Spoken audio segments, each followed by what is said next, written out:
Why is it weird looking? Oh my god, who messed with my screen? I was like, what? I love that's how we started. Why is it weird looking? That is how it's gonna go.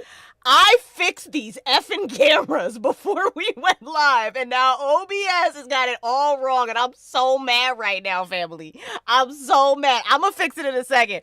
What's up, y'all? Welcome to the Tales of the Forgotten Fiction Network, our Vampire Beginnings live listen event. I am Crystal. I am the co-founder of the Tales Network. I wrote and direct Vampire Beginnings, and I am joined tonight by a wonderful group of voice actors and my lovely partner who is my sound designer. Don't move, stay still. Who is my sound designer and is responsible for making all of our shows sound amazing along with the voice actors. We are so happy that you are here to join us in this week of Vampire as we lead up to finally the finale of Vampire Beginnings. So listen. This is for anybody who loves vampires, strong female characters, vampires in space, original vampire tales, adult vampire tales. Nobody's in love with a 16-year-old here. It's gross. Super gross. If you're 1,000 years old, you should not be in love with an 18-year-old. You're weird. What's wrong with you? So we don't do that here. We don't do that here. There's none of that here. It's a very kind of annoyance to lovers, to deep political intrigue that kind of just happened. We'll get into it. But this week we're having events all week. Monday, tonight, is our kickoff. We're going to listen to episodes 1 through 3. Wednesday, we'll be joined by a different group of voice actors. We're going to listen to episodes 4 and 5. Thursday, whole different crew of voice actors. We're going to listen to episode 6. And then Saturday is our big finale of Vampire Beginnings, and we've got the whole crew that's going to be able to join us. So while I fix things that OBS screwed up because it hates me, we're going to go around the table and let everybody introduce themselves, starting with my amazing partner and the co-founder of the Tales Network, Hannah. Tell everybody about you. Don't make me blush. I'm Pixel or Hannah. I just closed my editing page because I've been editing the whole time we've been chilling because, I do the sound design. I do a little bit of voice acting here and there. I'm a work in progress linguist and all that fun shit. I also crochet and play video games along with my nerdy wife who also plays video games as well. And I am going to pass the baton to the lovely and absolutely amazing Maganda. Oh, thank you. I'm Maganda Marie. I'm a voice actor and I occasionally stream and cosplay. And I will now pass it on to my fellow voice actor, who I'll let you introduce yourself. Hi, I am Kels. I am a writer who just kind of got drug into this voice acting thing. And in this series, I am the voice of Kasra. I love how you say you got drug in. Like, we literally kidnapped Kels off the street and we were like, yo, you have to be in our vampire audio drama, like, right now. Sorry. Like, shoved and tied to a booth. Give us your voice. That's I mean, kinda. For those people that do know me, they know what I mean by that. For those of you that don't, my husband is a voice actor, and he is involved with Crystal in this amazingness. And so one day she was just like, "Hey, do you want to try this?" And I was like, "Okay, sure." So I am a voice actor now. Yes, and Kels is actually an excellent voice actor along with her husband, the incredible Gerald Hill. And Gerald Hill is responsible for the amazing artwork you see tonight of Alexa, and we'll show you Raegel later. Like, it really doesn't matter.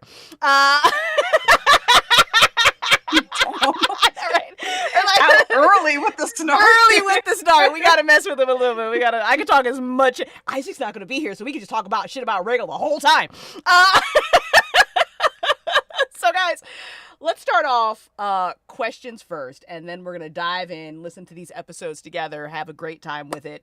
What is you guys' favorite vampire story? Do you have one? Anybody can Bro, what if I just came? I was like, Twilight. Like, Say, hey, I got a button right here that'll just delete. Let me see. I mean, it would be okay, I guess. We wouldn't judge you that hard. Maybe just like a little bit. Maybe just like a little bit. But do you guys actually have like a favorite vampire story? I think I have like one, but it's been a while since I've read it, and I might think it's trash now, but like I don't know. It's been so long. Did any of y'all read Interview with the Vampire? Oh yeah. I'd have to give it to that one, even though it's been so long since I read it. I think it's still legit. I think Interview with the Vampire is still legit. They even made like a cool, I think there's a TV series on AMC or something that everybody was talking about that it's like super hot. So yeah, Interview with a Vampire is legit. It's some of her later works that people are like, you got a little weird, but the vampire stuff was good. What about you, Kels? It's actually a movie. I just love The Lost Boys. Oh yeah, When let's I'm go. in a vampire That's mood. a great one. That's it. Lost Boys. That's it for me. Yes. Lost Boys is Classic. the reason. Lost Boys and Buffy are the reason that we're here today. Cause Yeah. I feel Yeah. like for a lot of us, like Lost Boys is like the OG.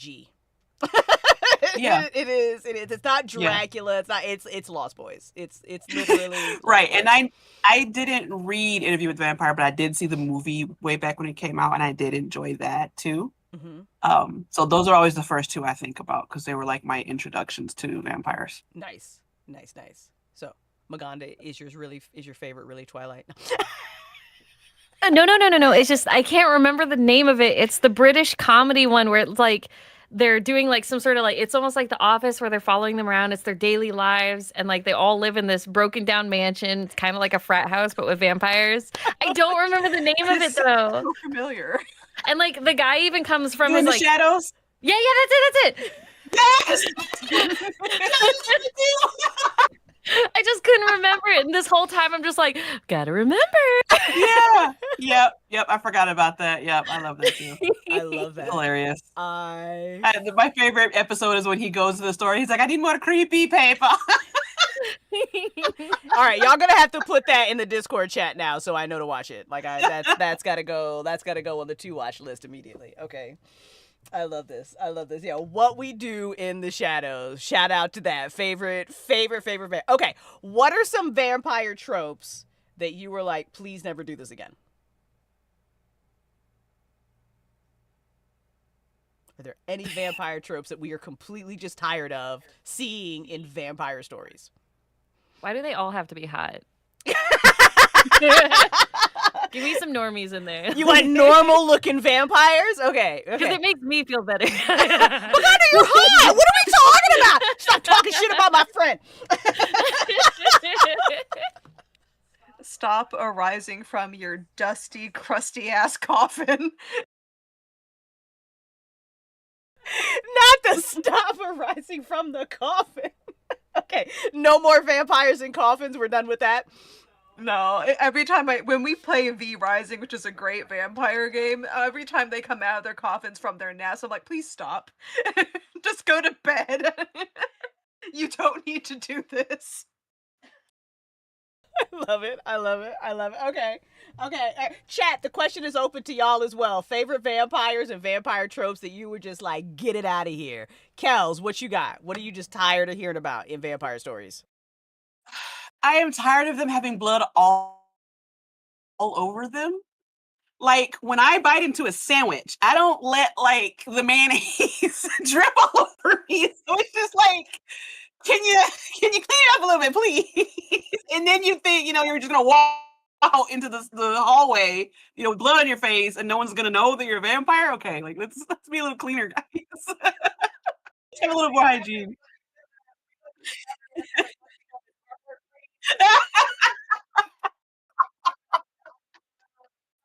I mean, she just got me a little bit. A little bit's fine. I've dribbled pop, and I've been like, okay, but when, like, they have the whole feeding scene, and it's just, like, everywhere. It's, like, going all over the place. And it's like, I know it's an artery. Right. I know it's kind of, but, like, catch it. Have you ever had Like, catch a it. Like, really you don't have to nice run it.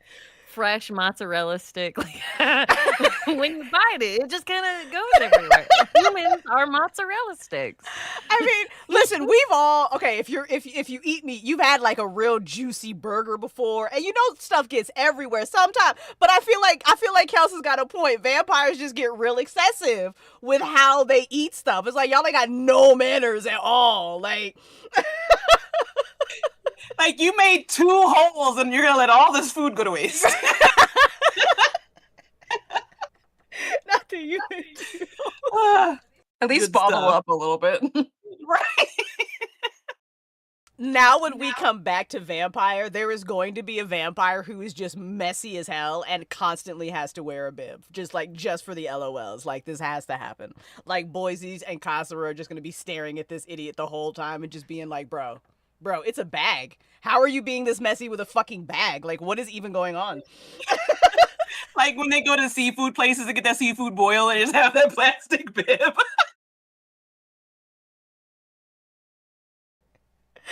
Yeah, you're a mess. You can't come here looking like that. Clean it up, guys. You're scaring all the other patrons. I love it.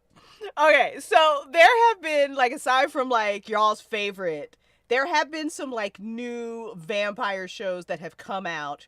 Do we think that we are slowly getting away from tired vampire tropes? Or do we think that they just need to turn Vampire Beginnings into a TV series? Which I think the answer is yes, what do you guys think? Didn't we mention this sometime during recording of like, man, it would be awesome if we could turn it into a TV show? And I was like, I want to be someone getting eaten in the background. Absolutely. I would also want to be eaten as like an extra. That'd be great. I love that everybody's volunteering to get eaten. This is hilarious. There's like, okay, so the transport scene that we're going to listen to soon, I'm putting all you guys in that. I'm gonna be in the cage, just be like, It's like the most dramatic role you can have. Like, who else are you in the vampire? You're either the vampire or you're the person getting eaten. Everybody else doesn't matter. Like, I don't want to be a pedestrian just walking past, so I gotta be one or the other. being a vampire is too stressful. Yeah, it is. It absolutely is too stressful. We can all just be the background extras that are judging Raegel as Raegel is judging the coffee. While we're sipping the coffee, like enjoying our lives, he can't even like get clean clothes. Right. I did brew coffee just for that reason, so it's sitting right next to me. It's like, oh, look at the pour. Not the pour! Not the pour! No! And we have to help him. We must help him. He doesn't even have clean clothes. Not the pour. Oh my goodness. All right. Well, I think that's a great note to jump into the first episode. What do you guys think? Let's do this. All right, y'all. Get your yummy snacks. First episode's a little short. We're going to keep our cameras on so you can watch us laughing hysterically or just making weird faces as we listen to the first episode of Vampire Beginnings. Maganda plays the incredible Alexa. Kels, you will get to hear in episode 2 and then throughout the series. And we'll have a hilarious conversation about whether or not Kels' character in episode 2 is actually the character that Kels plays in episode, 5 and 7. I don't know, bro. I just wrote it. So let's find out. That's my canon. That's your canon? Nice. Let's do. All right. Let's go. Here we go.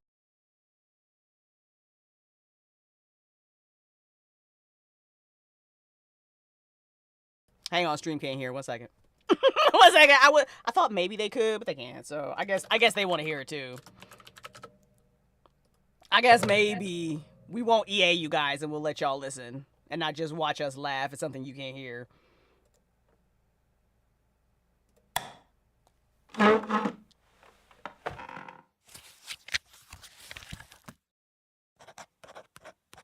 Strange.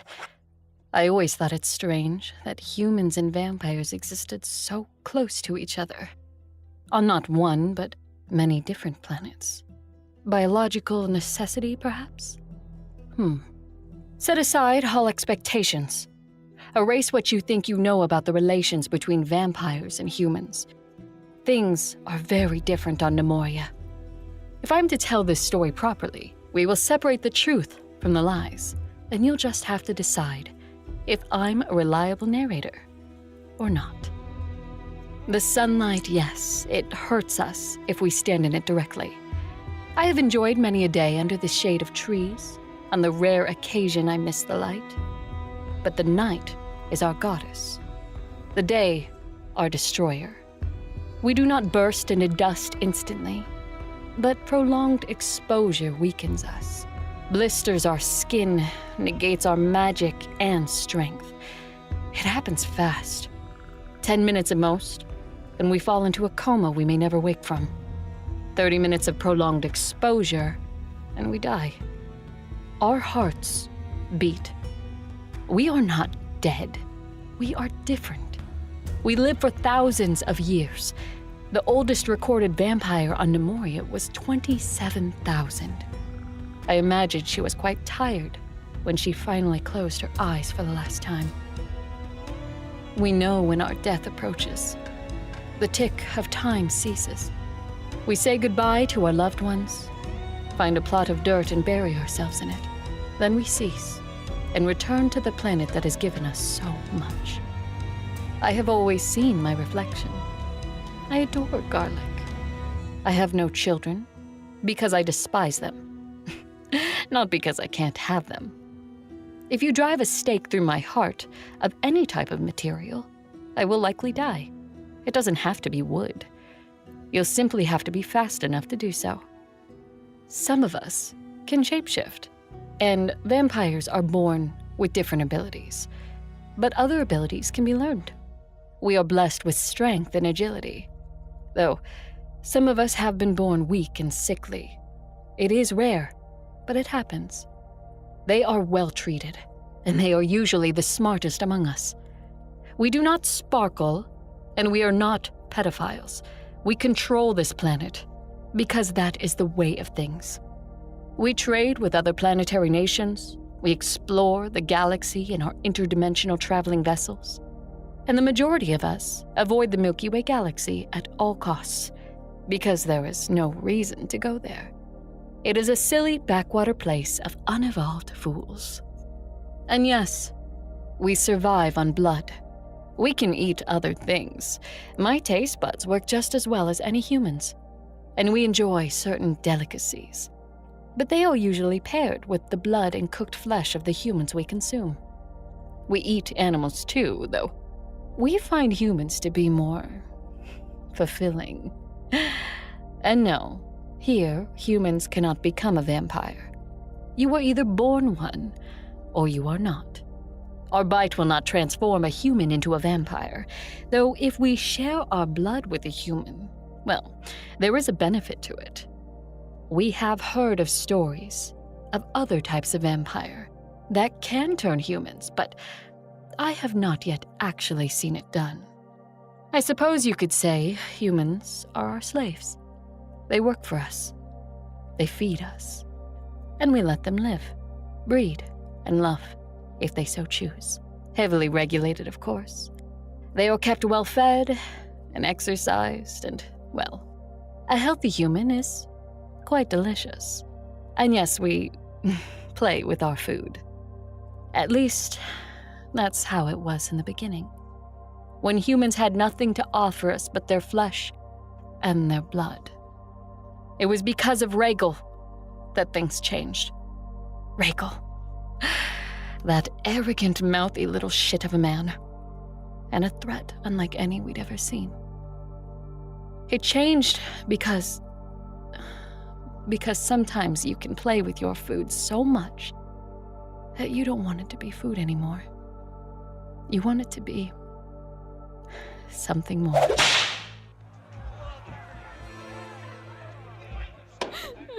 Look alive. Your new mistress approaches. Enough, Uso. The clan of Sora has fallen. They waged war and they lost. All that was once theirs now belongs to me. That includes all of you. Set us free! The first words that asshole ever spoke to me. A demand. Him. Making a demand on me. I'd conquered so many vampire clans over centuries, I'd forgotten their names. I'd fought in 3 different wars, one to protect this planet, 2 others elsewhere because after 2,000 years, what else was there to do? And here he was. This squishy, dirty, mouthy little shit, demanding freedom. Shut your mouth, you little... Wait, Uso. You think you deserve freedom, human? Yes. We'll never become more than your dinner if you don't let us free. Let us free to try. I'm sorry. I just...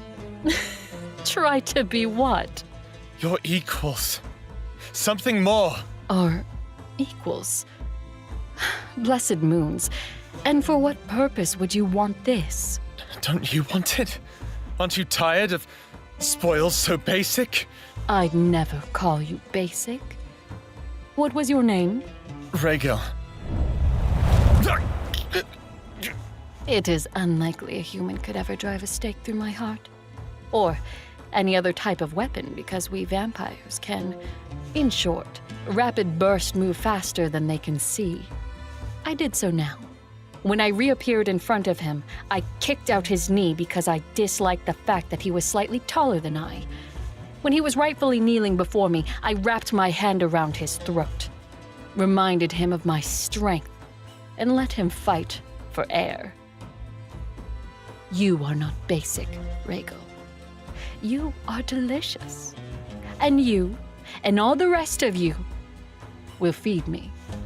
You will serve me as the others do, and in exchange, you will not get freedom. But you will have a wonderful life. Until I take that from you, because that is my right as a vampire. Speak less, Raegel. Women don't like it when men are so mouthy.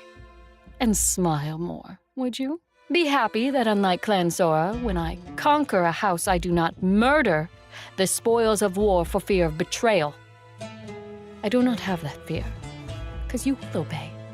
You will all obey. There is no other choice. Uso, put them in the transport. Boise awaits their arrival for processing. As you command, my lady. Move, now. I stepped back, watching as Uso and several other of the members of my clan rounded up the humans into the transport. There were 50 of them. A small human colony, but House Sora was shit at taking care of their food. After a moment, I realized the mouthy human was still kneeling in front of me. I looked down at him, quirking a brow. His head was lowered, but I can see the tension in his shoulders. His hands clenched into fists. Should I have Uso carry you to the transport, slave? If I may rise, mistress, I will walk on my own accord. He wanted to fight me. Mind reading was not a gift I had, but I didn't need it to know his thoughts. He would need to be broken down, placated. Human attempts at rebellions were a worthless waste of resources and food. You may not walk, but you may crawl. His head raised so quickly, I almost laughed. Dirty, black, shaggy hair fell over his forehead. Lines of silver in his hair, more in his unkempt beard. His dark gray eyes were furious. He wasn't a young human. He'd been a slave his whole life. So I found it interesting that he looked at me in such surprise that I treated him as he was. I wondered if they were other humans like him in this little colony. I made a mental note to mention it to Boise, my human coordinator. Do it, or I will compel you to do it. You will not find my mind so easy to Do it! He began to tremble. Pain contorted his face, because he resisted. It took mere seconds, however, before the little shit was on all fours, crawling over to the transport. Come on, doggy. That's it. That's a good lad. That's right. Get your ass in that transport, you fucking idiot. Better drain that one first, my lady. Ain't got no room for troublemakers in our peaceful little utopia of delicacies. I may. I'll meet you back home. Yes, ma'am. I had duties still to attend here, after the conquering of a clan. Alexa, what are you doing up? I do what I want, human. You're writing your book? Maybe. Are you lying about me? I am telling the entire world that you are the arrogant little shit you are. Come back to bed. All right, I'll say it. Please? Fine. I'll finish it in the morning.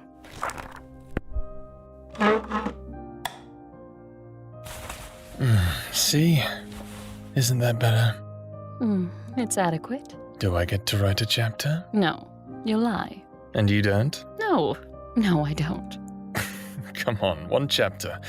If you started where I think you did, they should know what I really thought about you. And what did you really think of me? Oh, I hated you. You should let me do it. Oh, by the light of the moons. Fine. One chapter. One. Yes. I'll start by describing how voluptuous your vampiric breasts are. And your fangs. Stop talking. Immediately. Compel me, mistress. I can do better. Oh, Alexa.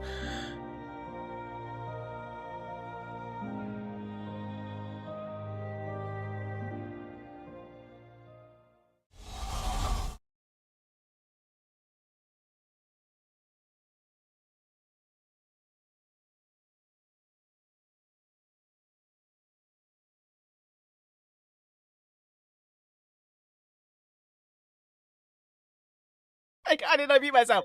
I was saying that it's such amazing character growth as to where we start and where we end. Change this to real. Listen, we'll get there. We'll get there. This isn't good. My stomach already hurts from laughing, and we're just. I love that Maganda has been eating rice this whole time. As soon as we started talking about rice, that's fucking great. They're talking about eating like people and stuff the whole time. Like, eating. I am hungry. I'm num. So good, so good. So now that we have a chance to re-listen to episode 1 that has dropped what feels like 30 years ago, because this has literally been like 20 years in 1 year, how do we feel about it? Maganda, we'll start with you. You said that it's weird to hear your own voice. Is it still? Because you've done a lot. Like, girl, you've been on Crunchyroll. What are we talking about right now? Yes, but like, I mean, still, I can be like, I'll be in something and I'll be like listening to it while working on like cosplay, and I'm holding a paintbrush like I'm using it as a pen. Don't worry about that. So anyways, I'll be working on it, and then like everything will be fine, normal, and suddenly I out of nowhere will go, wait a minute, and I'll be like, ugh. It's just the thing. It's just the thing. I can never get over it, but it is fun hearing back what I did for this. I forgot how the ending was, so that was a bad time for me to reach my cup and start sucking. I was like,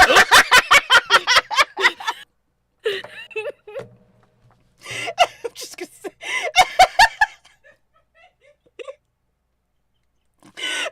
I'm just gonna be over here. Listen. I gotta give a lot of props to Isaac, because in the casting call for this, we were obviously, we let the leads know that, hey, there were gonna be sex scenes, and there are sex scenes in Vampire, you guys. There's 2. And I was like, and I needed to make sure that the guys could give us good, sexy sounds that were not bad. And if you know, you know, okay? Like, you know. So we listened to, there were a lot of like auditions where, you know, the voices were great and they were, but then we got to the part where I was like, all right, yeah, at the end, it was that part at the beginning. I was like, all right, so now you have to sexy groan. So we're going to need like Gerald and Isaac to teach a class on how guys can make sexy noises and not sound like they're constipated in a zoo, running for their lives. Like, I don't know. I don't know if I feel like men are so stereotyped into not being comfortable making noise that when we ask them to make noise, it doesn't work. It doesn't work. So fellas, be vocal. Be vocal. Can I also just mention how I thought it was so funny that when we were recording this all together, you were like, "Are you sure? Like, you don't have to record that part right now, the sex scene." And both E and I were like, "No, we got this," and we just started doing it. Listen.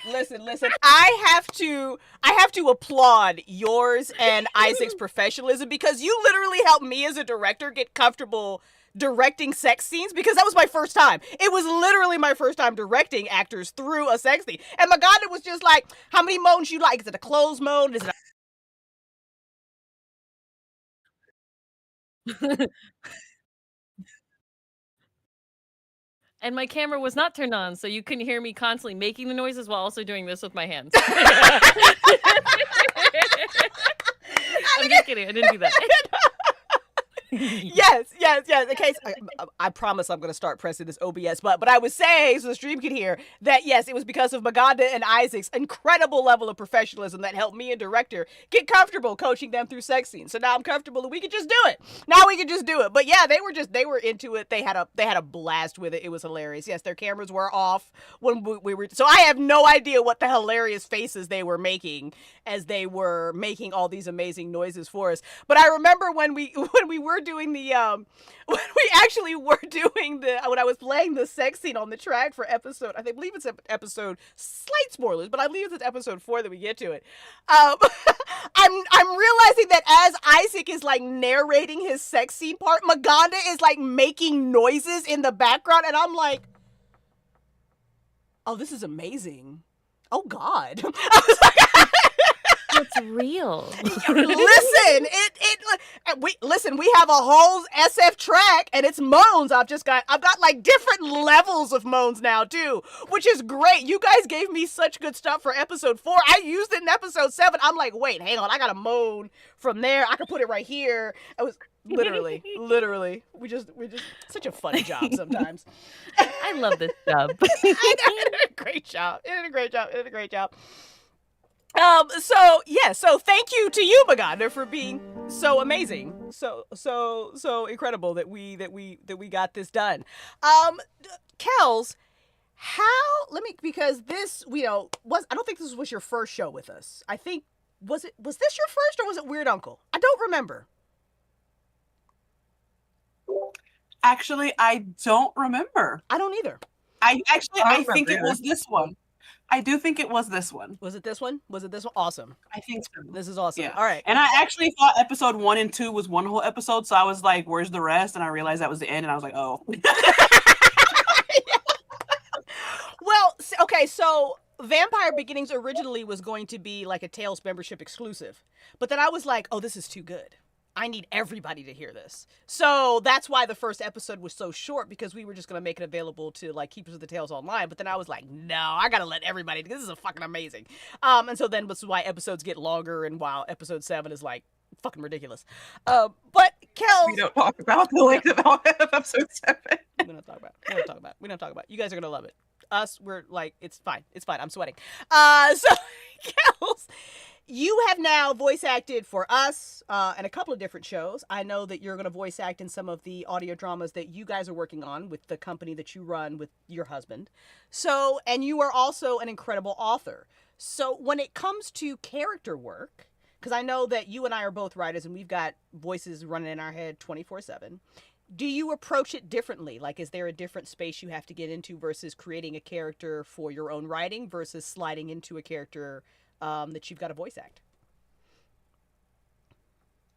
Yeah, and I literally said this as we were waiting to go in. The one thing I realized with voice acting everybody else's stuff is that I do act my own stuff, but I never say it out loud. So like if I record myself while I'm writing, I'm like, and like I know I'm acting out whatever scenes are going on. But so when I have to act somebody else's character, I'm like, I don't know what they sound like when they're angry or when they're upset. So it is a little intimidating doing someone else's characters because I don't want to do it wrong. Because like especially if you hear their voice, you hear it a certain way.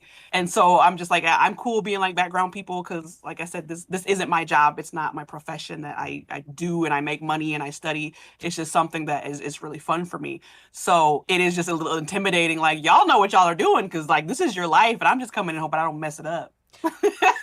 So Kels is very modest. And I can say that having directed quite a few voice actors now over a couple of different shows, that Kel jumped right into character. Kels is extremely directable, and I gave Kels a fucking monologue in episode 7 that she murdered while having bronchitis. I want you to know she fucking murdered it. She did this it's such an intense scene. I gave her a fucking monologue, and when we had to record it, she was sick, and she killed it. So you know characters, and you know how to dive like right into them. So I don't care if you're just doing this for the LOLs. Yeah. Do not sell yourself short. Thank you. Yeah, you did. You did. Especially. I did not know you were sick there because I was listening to that before because I was like going through some stuff for editing. I cannot tell that you were sick. That's awesome. Yeah, I'm like, okay, this is like, I don't record that often. And of course, the one time she asked me to come do something and I'm going to be sick. And again, I'm already scared out of my mind because I've only done this 3 times ever. And then I see this giant paragraph. I'm like, you want me to what? You want me to what? With the stuffy nose? Okay, well, fine. So I'm glad it came out okay because I was terrified. And I got 2 takes. we had her do it twice. Professional. Yeah, so I'm glad that it didn't come out with me being sick because I'm like, she needs it today. Like I can't do it another day, so I'll fight through it, and I'm glad we got it done. No, you did. No, Kels, you did. You really did. You did an absolutely incredible job on that.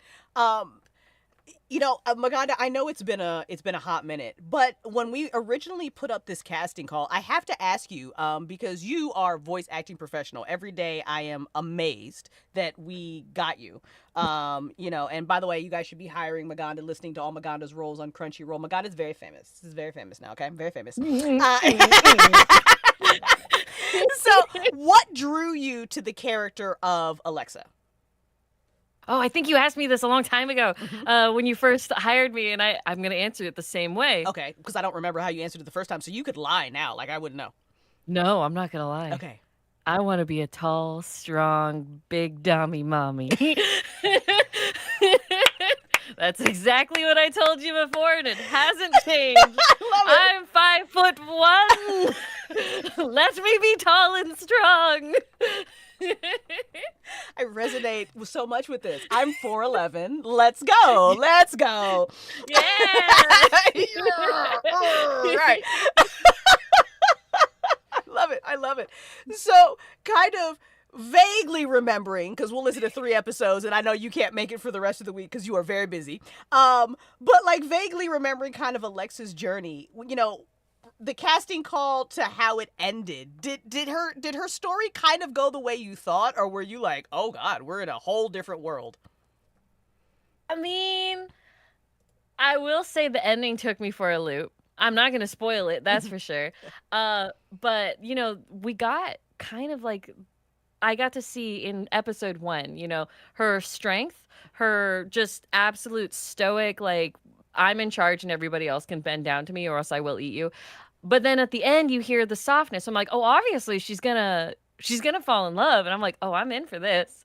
Because, like, that shows so much change. Like, how is he going to change her that much? And so I guess that I was able to predict. but the rest of it, not so much. I love it. I love it. I love it. Kels, what about you? Just from like these two characters' perspectives, I know we kind of give away the ending in episode 1, but did you think the story was going to take the journey that it did?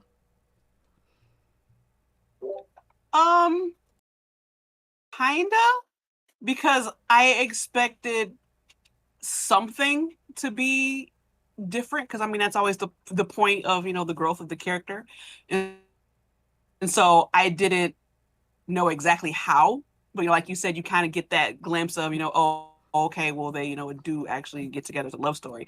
But like I said, it was seeing how, because again, going through the episodes and being like, I don't know how she ever gets there. I don't know how he ever gets there. He just, as you'll see, he just hates it. So it was fun to see, you know, where it started to shift and change and where they started to soften for them to get there. Fantastic. Okay, I have more questions, but we're gonna wait till we kind of get to the end of this, and we're gonna dive deeper into this. Babe, as the sound designer, how happy are you with how this first episode sounds? I'm sitting here and I'm listening to it. I'm pretty happy with how the first one sounds, but I'm also listening to it. And it's actually giving me ideas for the last one. Like it's giving me like brain refresher. It's like juicing me up. Like, oh, I did that there. Maybe I could do this over here. So it's helping me later. I love it. Though my favorite set of tracks isn't, I can't remember if it's the second one or the third one, but let's just say I learned that I really love the sound of crunchy rocks. I think that's episode 3. Maybe. I think it think might be it's 3. episode 3. We're going to get there. Speaking of episodes, let's dive into episode 2 now. Hey, let's go. Ticking right along. Let's find out why we're always saying that Raegel hates pillows and showers. We're going to let you guys know. It's a real thing. Here we go.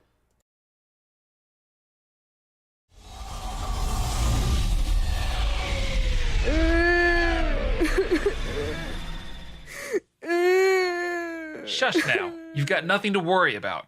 Everybody knows Clan Vera's is one of the best in the nation. He's got everything to worry about. She's going to eat him one day. You shut the hell up! I'm done with you, Raegel, you mouthy fool! We've taken more lashes for you than any other. I'm never the one holding the whip, yet you still blame me. Because you want to change what can't be changed. This boy can live a full life, a good life. Not every human ends up food, and if we do, then we do. That's the way of it, and it always will be. I heard Mistress Alexa's humans are the most well-fed and well-dressed. It's true. I've seen them in passing. She sent human messengers to Clan Sora once. Not automatons, but messengers. They got to ride in their high-powered land vehicles and everything. Stay at the bottom long enough and people will take any scrap that becomes available. As much as their conversation pissed me off, they were right about Alexa. Her clan was well managed. Her humans treated as fairly as they could be, I suppose. At least, that's what everyone said. We'd never left Clan Sora's land, so we didn't actually know. She could be worse than where we'd come from. It wouldn't surprise me. And damn the small minds of my kin. Damn them for not believing me when I told them what I'd seen. What I knew to be true. Vampires would always need humans. But one day, humans could be strong enough they didn't need vampires. I didn't want a war. I wanted peace. I want coexistence. And mutual respect. I love this planet. And our status in the galaxy. I didn't want to leave, and I didn't want to die in a senseless war either. But I wouldn't be a slave forever. And I wasn't going to die weak and helpless under the fangs of some fucking bloodsucker. Not even the great Alexa.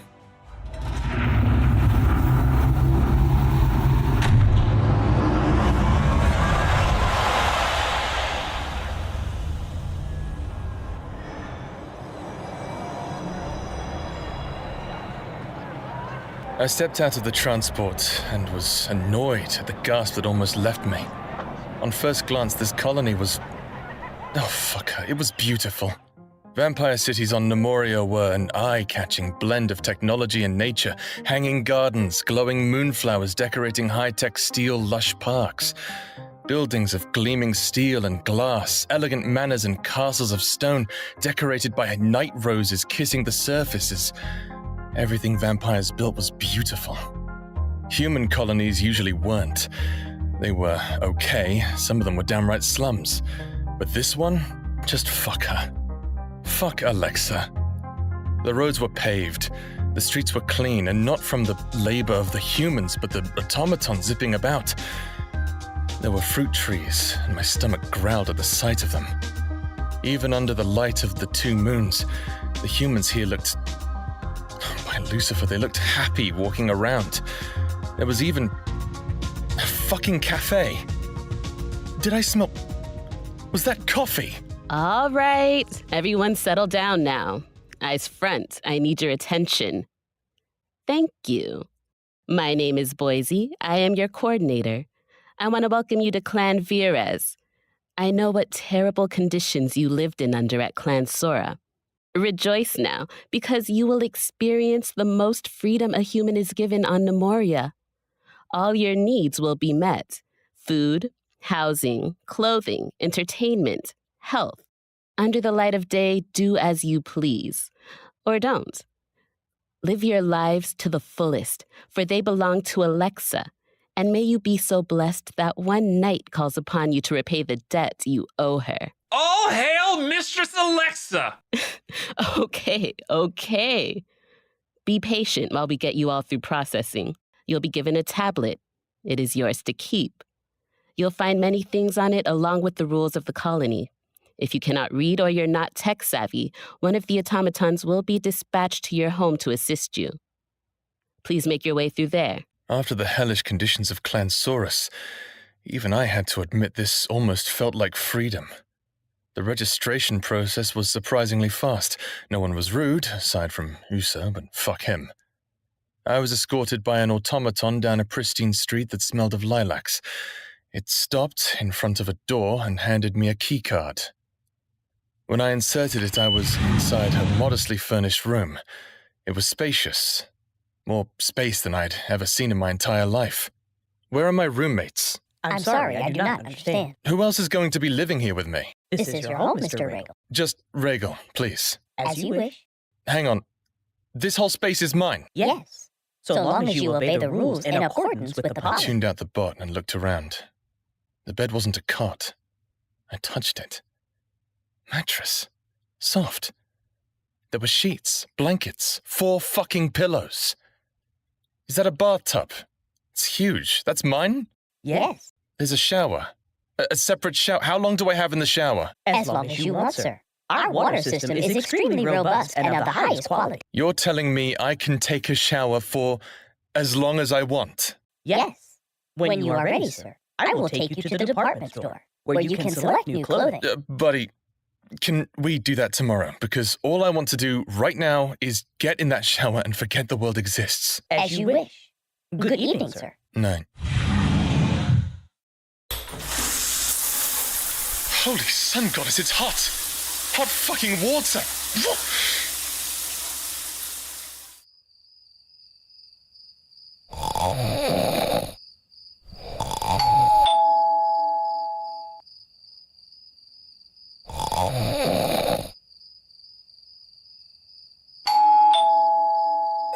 What the...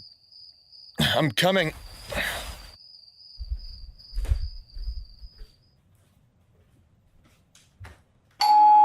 I'm coming. We ring twice. The next time we wait longer than that, we break the door down, and we don't replace it. Do you understand? If you don't want us to sleep so heavy, don't make the bed so fucking comfortable. Be careful, Raegel. There's a side to this place that isn't so pretty. You don't want to be there. Yes, ma'am. What do I owe the pleasure? Was your automaton broken? No, why? Do you not like clothes? Not when I'm sleeping. Get dressed. You are blessed, human. Tonight the mistress requests your presence. My heart raced.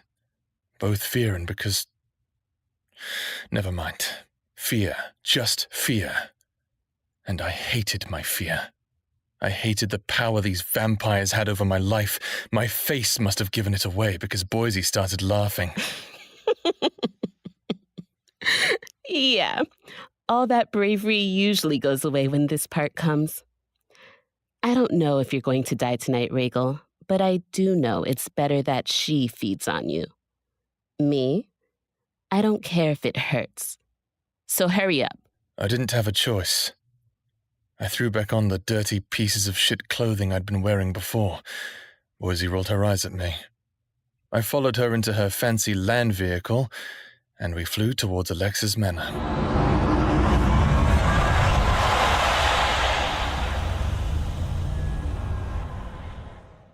Except, it didn't look like a sprawling, gigantic mansions most vampires had. This was a house, maybe 2 stories? Couldn't tell. I mean, it was nice, don't get me wrong, but it wasn't grandiose. I expected the conqueror of clans to live in a castle. Boise dropped me off at the front door. Have a good night, Raegel. I ignored her and looked at the perfectly normal door.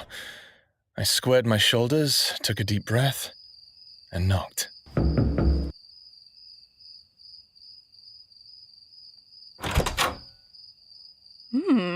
Aren't you cute? Even if you don't have any fashion sense.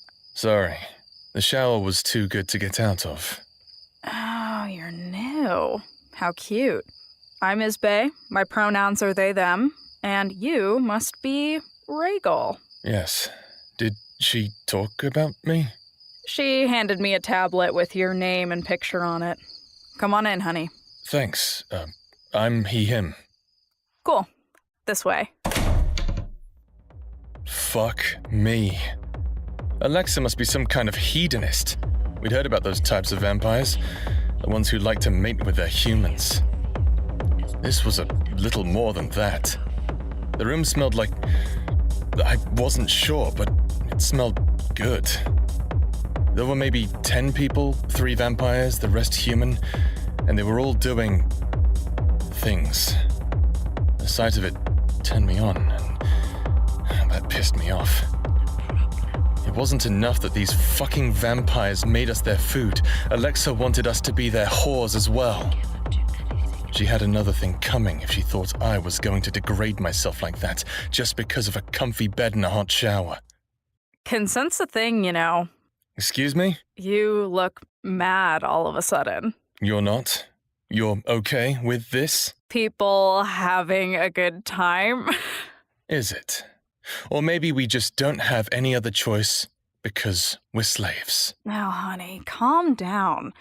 I know you come from a backwater human tribe, but it's a little bit different here. Yeah, I bet. Hey, we all know we're gonna get fed on one day. You might as well have a little bit of fun before then. And our crew up here? They all wanted to be here. Trust me, plenty have said no or just left when they were done. There's no repercussions. Oh, so this is where she draws the line? Gives us a choice? So nice of her. You've got a whole lot of trauma you need to work out, huh? They're vampires, honey. What are they gonna do, not eat? Just, why am I here? Wearing what you're wearing with that attitude? That is a good damn question. This way.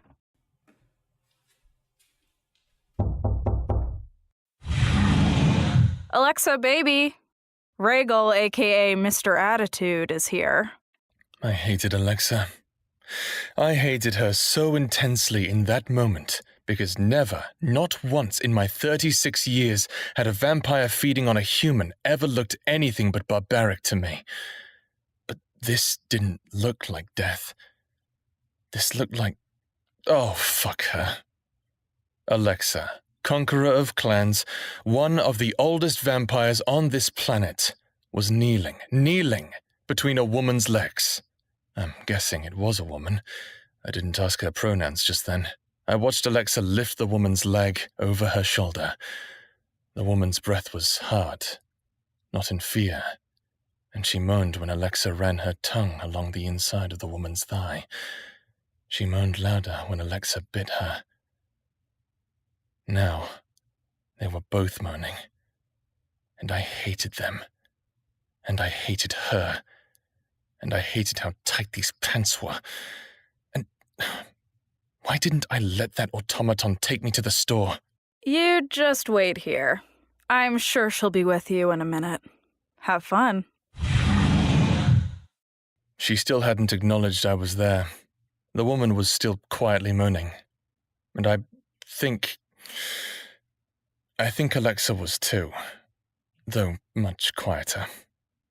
Finally, Alexa stopped feeding, and I watched her tongue glide over the woman's skin again, catching the small droplets of blood, nuzzling the wound she made, a wound that began to slowly close until there was no evidence of it. Fuck, how? Clan Sora had taken a cruel kind of pride in marking us when they fed on us. There was not a human from that colony that didn't carry the scar of their fangs. You are delicious. Thank you, mistress. May I please you further? Not tonight. I have a meeting. You may go now, with my thanks. Of course, mistress. May I kiss you? Kisses are for lovers. We are much more than that. Good night. I stepped aside, staring at the woman as she passed. Perhaps she was compelled, but her eyes showed no evidence of it. In fact, she winked at me and smiled as she left. You've never seen it done like that, have you? Whether you feed on us gently or harshly, it's still the same. Do you want us to stop feeding on you? No. I don't want vampires to die. I should, after the way I've been treated, the way my family was treated, but I don't. I want us to be more than your food. I want us to be your equals. Equals. She finally rose. Vampires were as varied as humans in shape, size, and how they looked. Alexa was built like a warrior, tall, thick, muscled. She had flawless, gleaming dark skin. Many vampires on Nomoria were dark-skinned. Moonbathing was a popular pastime. The way the light of the sun affected the skin of humans, it was the light of the moons that could do so for a vampire. Her curly black hair was shoulder-length and carried small streaks of white. Most vampires had a strong, near-instant healing ability. Not all, but most. Everyone said Alexa possessed the same healing ability, and after seeing what she'd done to that woman, I was inclined to agree. But Alexa had a faint scar on her cheek. It was rumored she'd gotten it from a sword of an archangel from planet Heaven. Maybe that was something that couldn't be healed. Or maybe she just wanted to keep it. Who knew? You and I got off on the wrong foot. As I recall, I wasn't allowed to stand on my feet. You will not be allowed to speak to me so disrespectfully, especially not in front of your peers and my soldiers. I didn't mean to disrespect you. I don't think that's true. I think you're a man who will cross many lines just to see if he can. Do you blame me? No. Uso thinks I should drain you dry.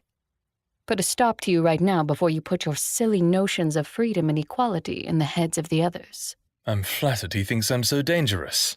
Flattered is not the emotion you should be.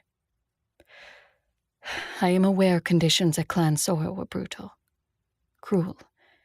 As you can see here, I do not abuse humans. There's no reason for it. All I ask for is acceptance. And occasionally obedience. You will get much in return, as you well saw. You think an orgy is going to make me feel better? With how far that stick is up your ass, it certainly can't hurt. How long has it been for you? It doesn't have to be with a vampire, since you hate us so much. I'm sure one of my ladies, men or theys, would find you acceptable. I'll pass, thanks. The stick up my ass is doing it for me. Do you want me, Raegel? I'm sorry?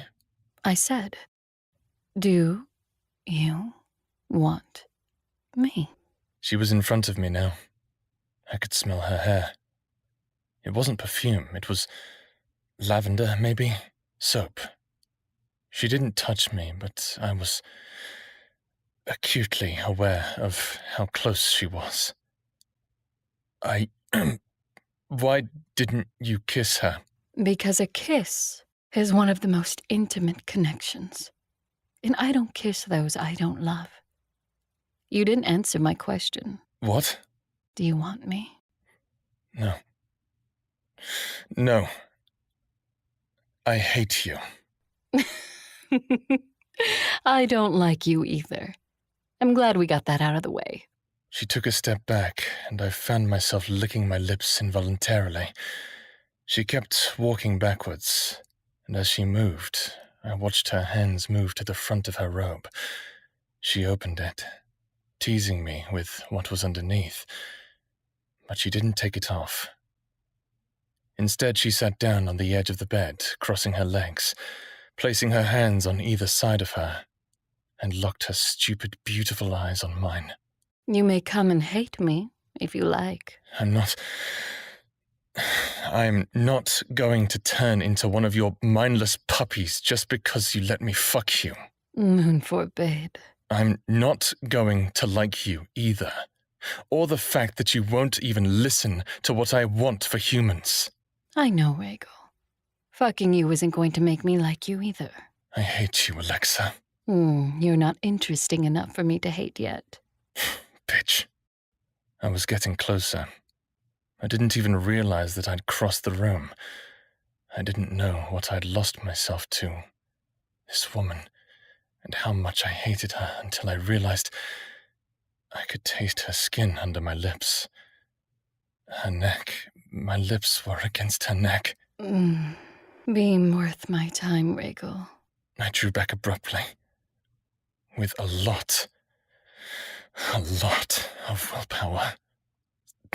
This isn't how I do this. Oh? How do you do this? Do you want me? I summoned you, didn't I? To manipulate me, to find out if I'm going to be a problem for you. And I am. I am, Alexa. I'm never going to stop wanting humans to be more, to be free. You don't want freedom, Raegel. Excuse me? You want power. It's the same thing. You would believe that. Let me show you the difference. Command me, here, now. In this bedroom, where there was just the two of us. I'll give you the control you so desperately want. Command me. I'm not going to command you to fuck me, Alexa. But sure, I'll play your game. Free my people. All the humans I have here? Or just the ones that arrived with you? All of us. Done. I'll free them. And my kin will starve. But well before that, my enemies and even my allies will hunt you down. They'll find you. You'll be branded with the tracker, nasty device. Even if you managed to get to the spaceport, there is not a ship you could command because none would respond to you. Because we program them that way. You don't know everything. You think you're the first human that wants to be free? That's tried to start a revolution? There are history books you have not read. There are centuries you have not lived. It always ends up one way. You lose. That's entirely my point. It's why you've got to... Fine. You don't want to let everyone go. Don't. Let me go. Do you think you can escape your fate if I do? You think a human can just wander the vampire cities? I'm not going to the cities. You think your soft human body can survive the wilderness? You, who've never hunted a day in your life. You said to command you. I commanded you. Let me go. Or are you a liar too? Her eyes flashed. I'd seen the look before. Her anger. It felt controlled, though. I might be a mouthy, arrogant fool, but I truly did not want to see her anger uncontrolled. But I still had to try this. Had to push. She shot up, her open robe hanging entirely too well around her, making me remember what her neck felt like under my lips. It made me want to reach out and command her in the way she wanted me to. No. I had to hold firm. Right? Right. Firm. A different firm. Not how firm her arms would be around me.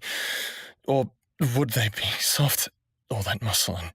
Shut up, Raegel. Focus. You're an idiot, Raegel, and you will die alone. What sense is there in that?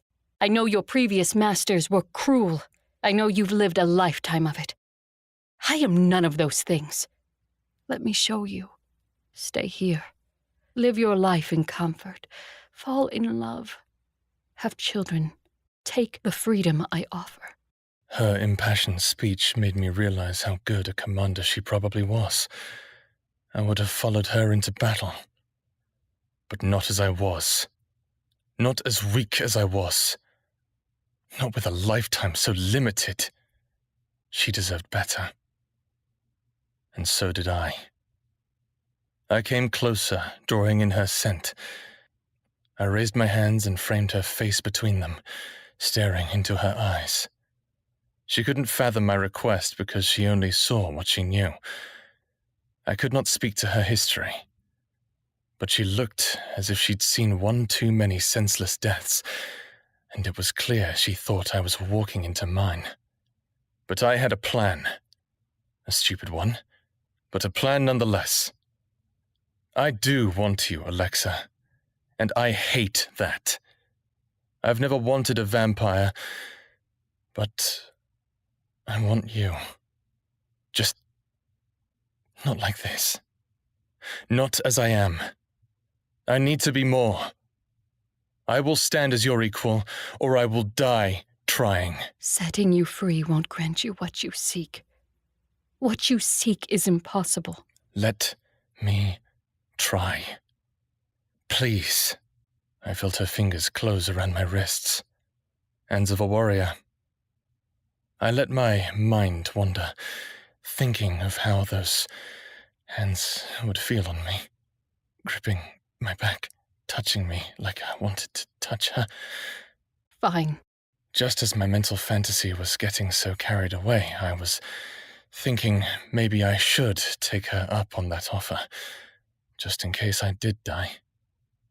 She shoved me away from her, giving me her back, belting her robe closed. She picked up her tablet. Boise. Ma'am? I'm giving Raegel his freedom. Tell no one. Pick him up and drop him off outside the city limits. Are you sure? Boise. Yes, ma'am. On my way. Wait, you're going to do it? You're letting me go? Boise isn't going to kill me, is she? I am many things, but I'm not a liar. Get out. What happens to you after this is no longer my concern, for you are not under my protection. Alexa. Mistress, thank you. Get out. I think that's quite enough of your side of things. Hey now, that was just to write about how you were concerned for me. More like relieved the annoying one was gone. You were worried, admit it. You didn't want to leave. Admit it. You did look good in that robe.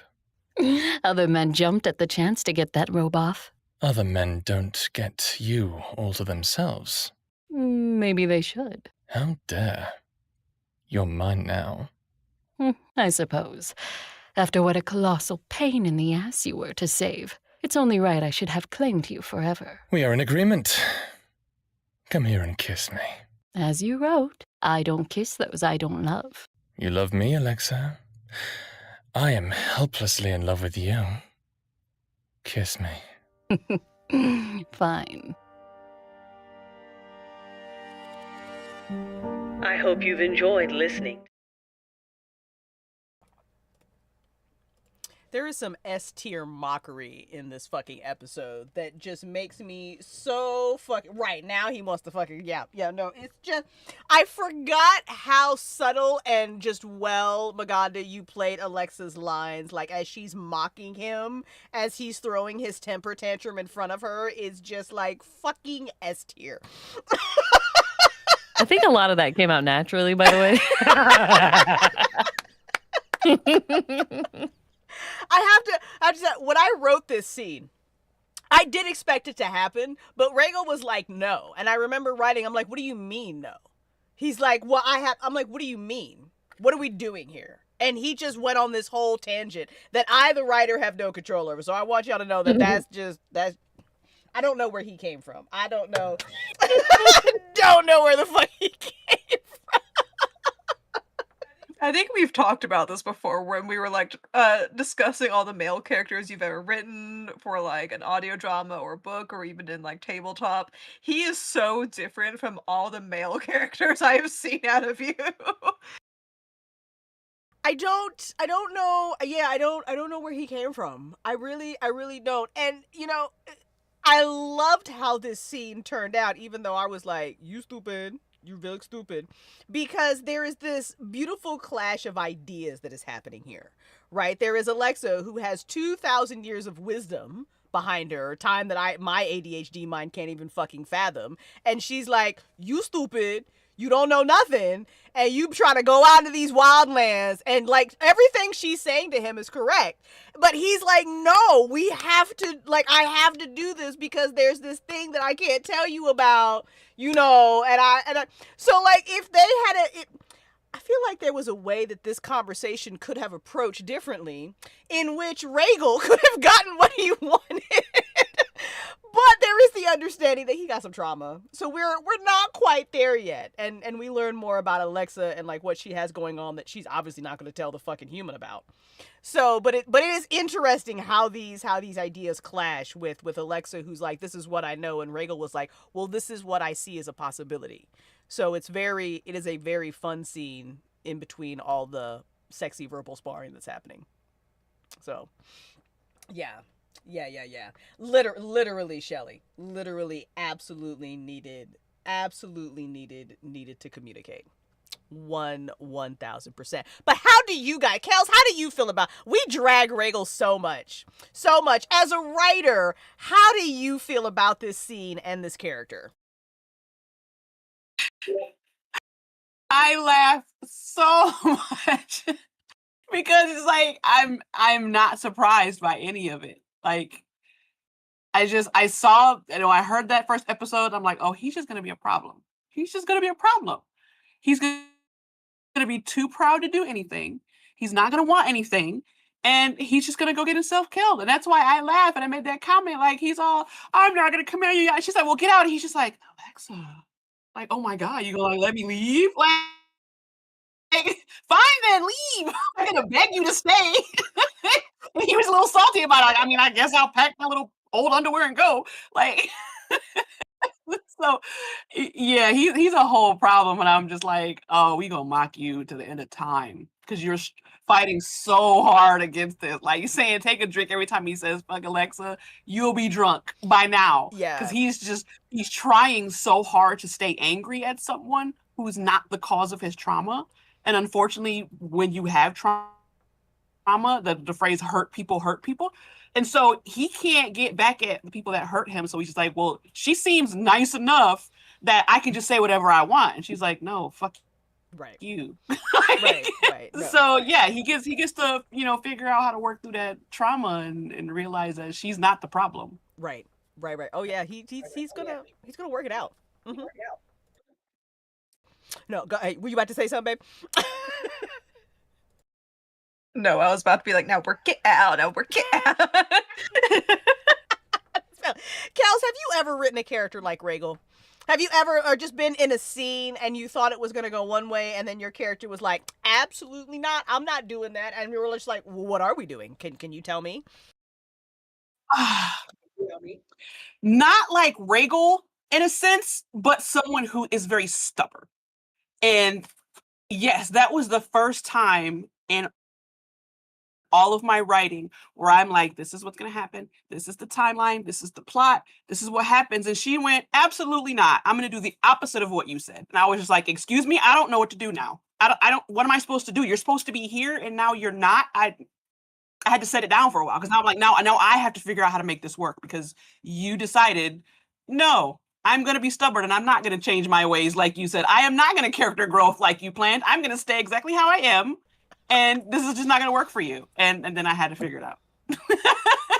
That's fair. That's super fair. That's super fair. Yeah. Characters have a way of just doing that. 1000%. Maganda, how do you feel about Alexa in this scene?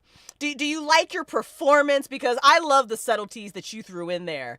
And like, let's deep dive this. How does Maganda feel about Raegel? And how do you think Alexa feels in this moment? Please tell us. I can't wait.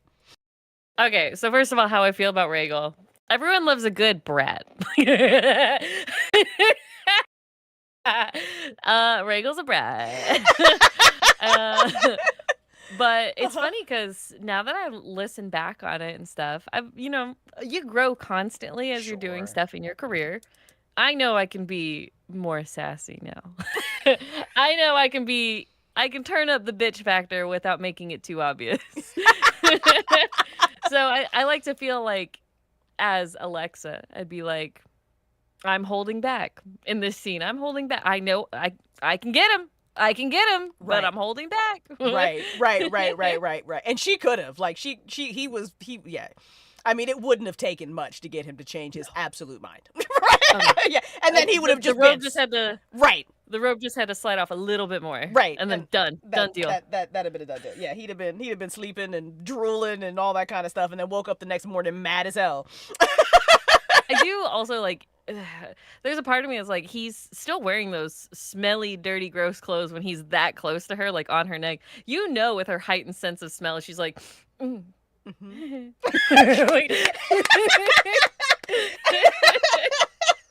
See a boob and wake up in the cuddle pod. I forgot all about that. I'm so sorry, Alexa, in this scene. You're right. He's literally is such a pain in the ass because like he showered so he's clean, but then he put them dirty ass clothes back on. So it's just it's like walking down Bourbon Street in New Orleans. It's literally because like you get one inhale and it's like all this beautiful food, and then you literally take two more steps and it's like, somebody threw up right here. Like, it's literally if I was her, the moment he walked through that door, I would have looked at him like, undress. Get that off. Right, immediately. I don't care if you're naked in my mansion right now.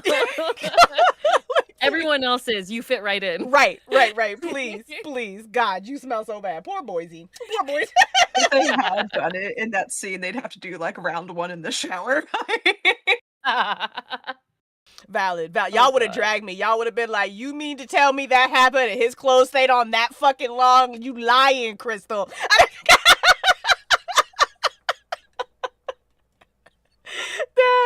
That's so valid. That is so valid. So I feel like you get the sense of how Raegel has made a really bad decision here. At any point during this conversation, were you Team Raegel? Was that for any of us? That's for any of you, chat, anybody. Is anybody like, nah, my boy did not succumb to the power of this sexy woman. He held firm on his beliefs. Nah, he should have crumbled. I think he should have tapped it and then asked to leave. That really would have been the superior play. That would have, if Raegel was smarter, that absolutely would have been the more superior play. Because I'm sort of like, I give him shit, but I also kind of like support his decision, even though he's stupid. Like, they get done. He rolls over, ask, and Alexa's like, "Okay, here's your cab fare." Like, that's fine. You weren't that good anyway. Bye. Like, get out. Whatever. Like, I'm 2,000 years old. I've had better. Okay. Yeah. You know what? I feel like we absolutely like should, because Maganda's not going to be here during the hilarious like sex scene episode when we absolutely get to it. Spoilers, they do actually fuck. We know, you've heard it. You know that we know there's some fucking. But when I was putting all that amazingness on the track, right? The reason that there's changes in music isn't just because we like putting music on sexy tracks, which is very hard to do. Please stop using saxophones in sexy songs. My God. Please stop. Everything doesn't have to sound like Cinemax at 3 a.m. Fuck. It's so hard to find sexy music. But when we're doing the juxtaposition of sound, for Raegel, it is. She's a great lay. Like, he's finally getting what he wants. He gets the girl. He's having like the best time of his life. Literally for Alexa, who has done an angel and has lived for 2,000 years, the sex is okay. It's not about sex for her in that moment. In that moment, it's like this moment of connection. So yes, like, if he had done her now, she'd have been like, okay, thanks. Like, good. Are you happy, little puppy? Are you gonna stop fucking running around, running your mouth? There wouldn't have been that connection there. It literally would have been like, oh, thank fuck, he's quiet. Because he's not like, if you're 2,000 years old, like, and here comes Raegel, like, you're not doing anything to her that has not been done to her better. Like, you're just not. It's okay. He tries, though. He gives it his best. He does. So we're proud. We are proud of him for that. All right, so we've got more questions to ask, but I will wait. We've got one more episode to go through tonight. Let's find out a little bit more about Alexa and what she's actually trying to get done in this colony. And I think there's a little bit of a hint of Raegel's really smart decision. It's very smart. It's so smart that he, it's fine. She wasn't lying when she said he was squishy and stupid, but here we go.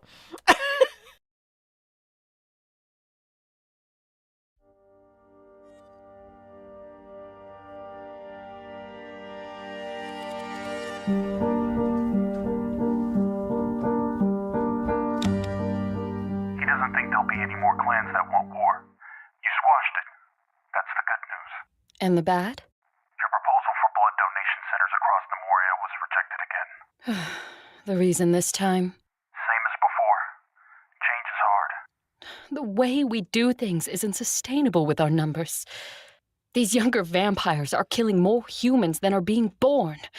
If their masters aren't going to teach them discipline. It was my mother, wasn't it? Not just her, but she was the most vocal, of course. What does she want? Alexa. What does she want, Nico? In exchange for her support? Half your lands. She's not poor. She doesn't need them. You have more than she does.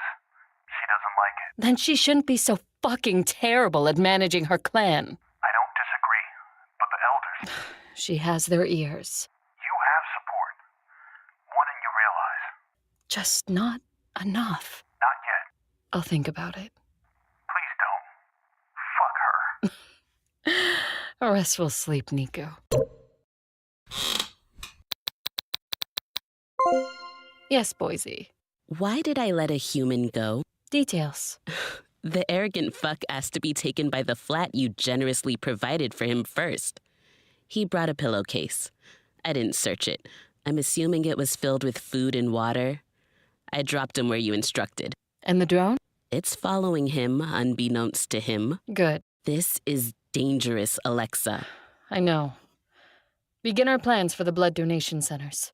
We got approval? Of course not. Didn't think so. I'll get it started quietly. No. Make it loud.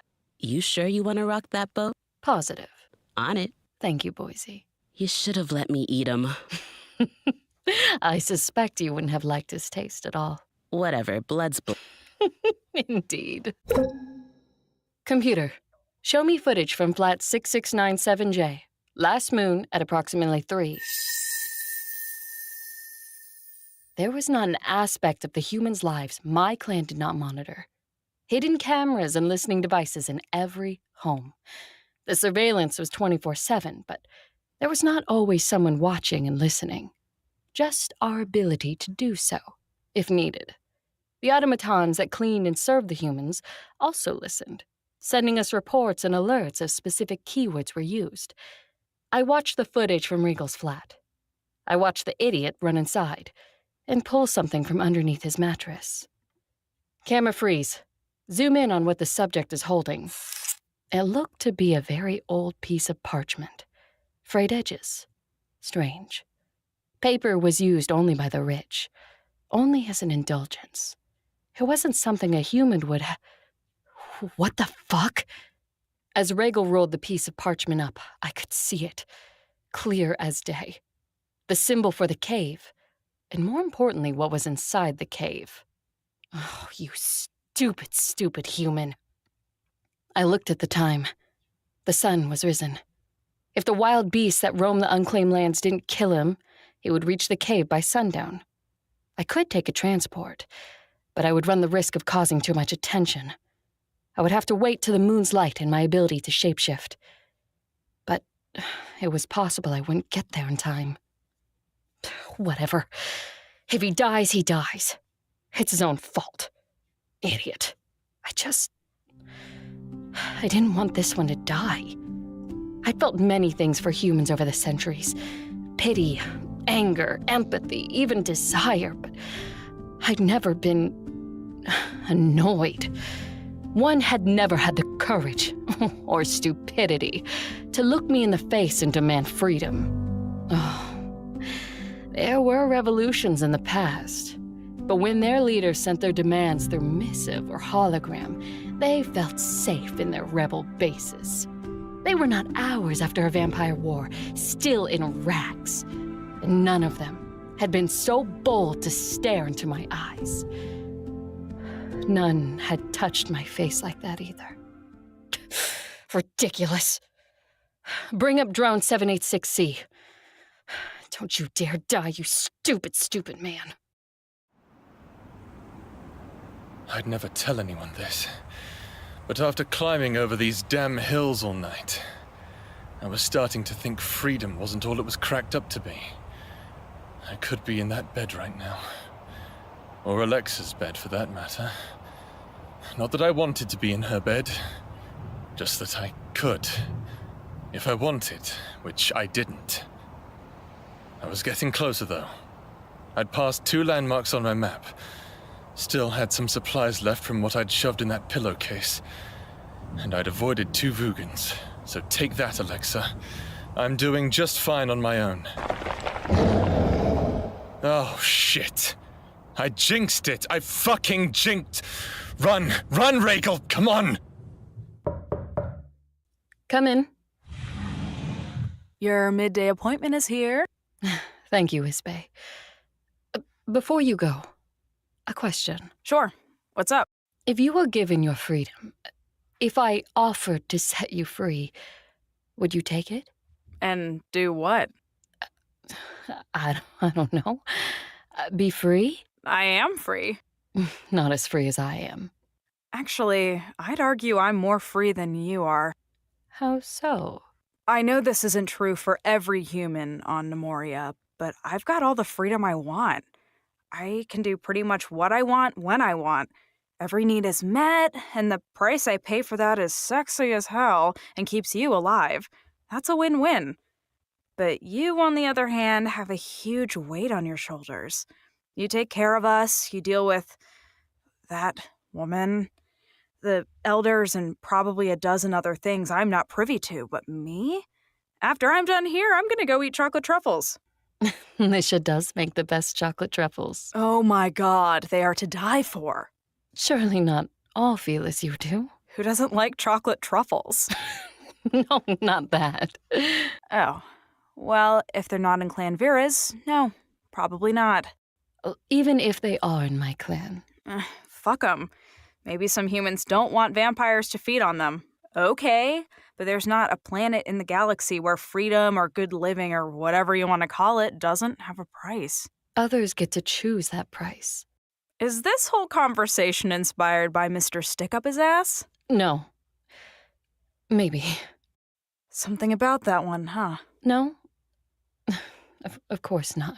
It's not about him. We're making changes, or I'm trying to.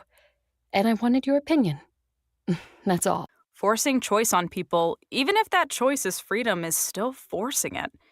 Maybe he wants to be free, whatever that means to him, but that doesn't mean he gets to decide for everybody.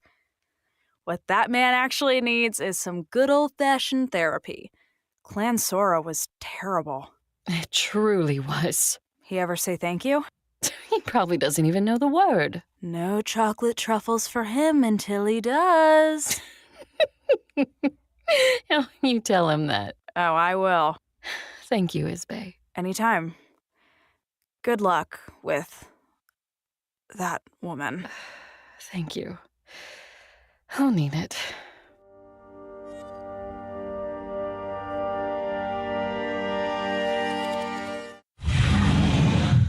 I was beginning to think you forgot what time it was. Hello, Mother. I've asked you repeatedly to call me Valoria. It doesn't change what you are. Neither does using a term I despise. Are we so keen on beginning this meeting in an antagonistic manner? I didn't fire the first shot. You did. You continue to try to shape reality to fit your nonsense. You fired the first shot when you thought you could push your proposal ahead of mine. I've yet to hear your proposal. You are not an elder. Yet. Mm-hmm. What do you want? Many things. None that you could give me. To accept my proposal for the blood donation centers. What do you want? Your little pet Nikyu didn't tell you? I want to hear you say it. Since you were rude, my price has gone up. I'm sure it has. Speak it. Half your lands. And now, all of your armies. Is that all? For now. You hate it, don't you? How quickly I surpassed you in everything. You are an arrogant little brat if you think that. I've been called worse by people greater than you. By the moon goddess, Alexa, I am shocked your hubris hasn't killed you yet. Here is what will happen, daughter. This will be entertaining, I'm sure. You will support my proposal. The elders acknowledge the issue that soon there will not be enough humans to properly feed vampires. Properly? Therefore, we will open up birthing centers around Nomoria. Excuse me? The most genetically ideal human females will be brought to the centers, surgically made pregnant in a controlled environment, and those offspring will be immediately distributed to centers where they will be bred for quality. That's barbaric. Don't be such a child. I will never support this. You will do as I command you. Never. You are a disgrace to our clan. How dare you? I'm a disgrace? You dishonor my name every time you let one of these cattle touch you. You think I don't know what you do here? By the goddess, I'm not the first vampire to fuck a human, Mother. I don't care what other vampires do. I care about you dragging my name through the mud. Your empathy for these humans is disgusting. Here we go. You think your humans care about the cow you murdered to feed them? They don't. They are our food, Alexa. They are nothing, literally nothing more than that. The problem here isn't my alleged hubris if you cannot see the difference between a human and a cow. Enough. You will support my proposal. It will pass with or without you. But if you do not support it, if you try me, Alexa, I will have you removed from the council altogether. Excuse me? You heard me clearly. If it's war you want. You were blessed with skill with a weapon, I'll give you that, but you are not better at spinning a narrative than I, and I have the Elder's ears. You will not win a war with me, and we both know it. Get out. Grow up, Alexa. I'll see you at the next council meeting, daughter. Mistress Virez? Boise. Is she gone? Mm-hmm. Her and her whole ridiculous entourage. I could kill her if you like. If anyone is going to kill that woman, it's going to be... Fuck. What is that? Raegel's fucking drone. Oh, let him die. I knew I should have. I had bigger concerns now than a dumb human who wanted to roam the wildlands. But I was still moving at vampire speeds back to my office. I silenced the alert, bringing up the drone's camera. God damn it, Raegel. A Vugan was chasing him. He was lucky. It wasn't as fast as a Courageous, but it would gain on him eventually. Its clawed, curved feet were built for the hillside, and when it caught him, it would rip him to pieces. It's going to eat him. I hung my head between my shoulders. It was midday. I couldn't shapeshift. The only way I could get to him was if I took my transport. And if I took my transport, I ran the risk of someone noticing. Alexa, don't even think it. I have to go. You know our enemies have eyes on us. I'll risk it. I'll take the... He's just a human. We kill them all the time. I know, Boise. I know. I still have to save him. Why? Because he wants to help his people with the same kind of passion I want to help ours. Because he's right. I am tired of spoils so basic. I don't even know what that means. Fine. You stay, I'll go. And I promise I'll actually save him and won't eat him like he deserves. No. He's my problem. He's not good enough to be your problem, Alexa. You're right. And maybe one day he'll realize that. That jackass? Hardly. I'll be back. I'll cover you as best I can. I know you will.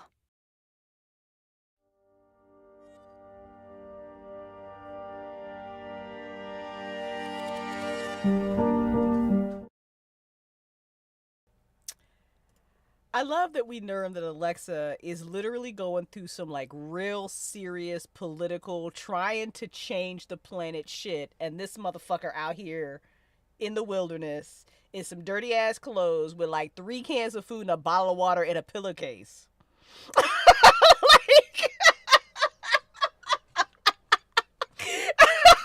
He's trying his best.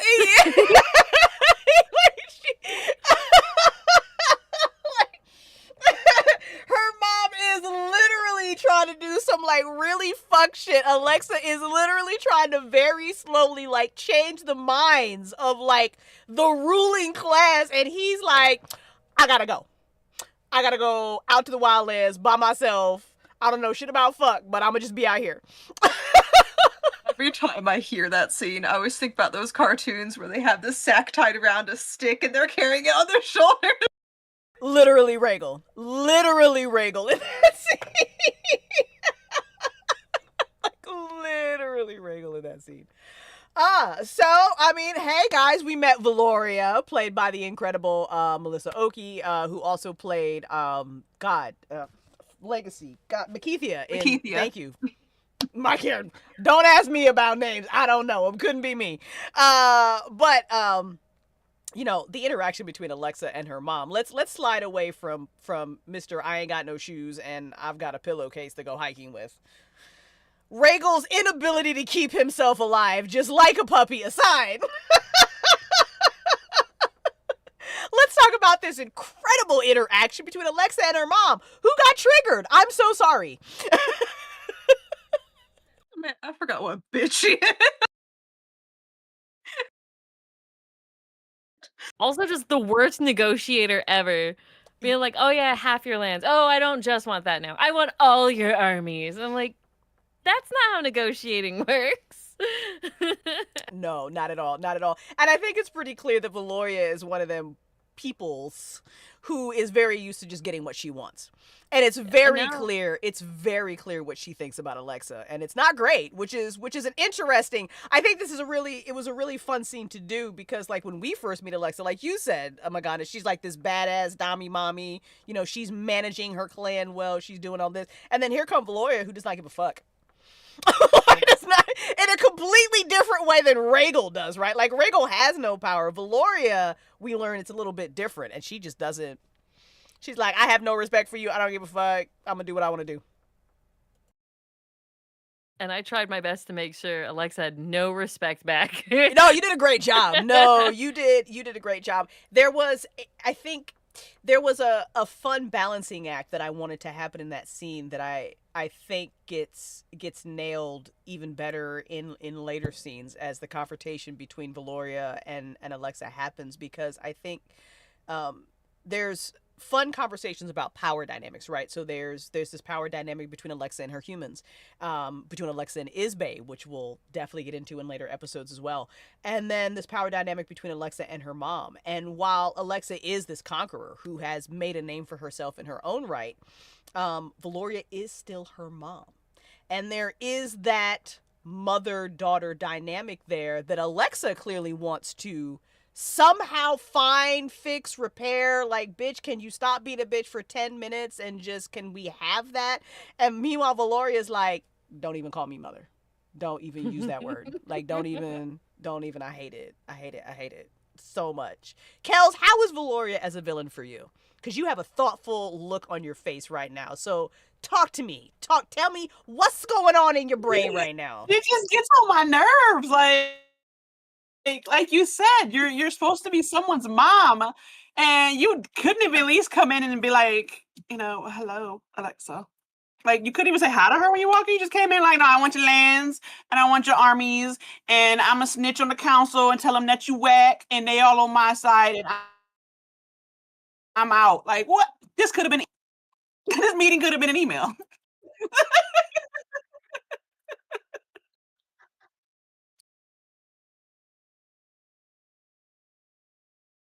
I love that so much. This meeting could have been an email. Let's go. What are y'all's, babe? What do before I get to that? What do you think about the interaction between Alexa and Valoria and that power dynamic? Oh, it's like what you were saying, where you could tell Alexa wants, that like relationship, but it's not happening. It's not happening. And I was actually more thinking about the scenes that happen later and how sad that is for her. Like, it's especially like you get little bits of it in like nothing like too spoily, but there's little bits of it in the last episode too, and it's just so sad. And like, just go to therapy, Alexa. Go to therapy. Some have a rent a mom thing, and just go do that. Listen, she can go to heaven. She can hang out with mommy Lilith. It'll be fine. Like, it'll be totally good. It'll be, yeah, good over there. But see, and so now we get, I like this episode a lot too from a writing perspective, because now we're opening up the world of Nomoria, and we're seeing that there's more layers to this story than my silly little want to have, a vampire and a human be uwu together, right? So you get right, you get like a little bit of that, but now you see that like Alexa literally is trying to make this change, and she's getting a lot of pushback for it, like a lot. Maganda, I want to ask you, like, how hard do you think it is for Alexa, who is a conqueror, to be a diplomat?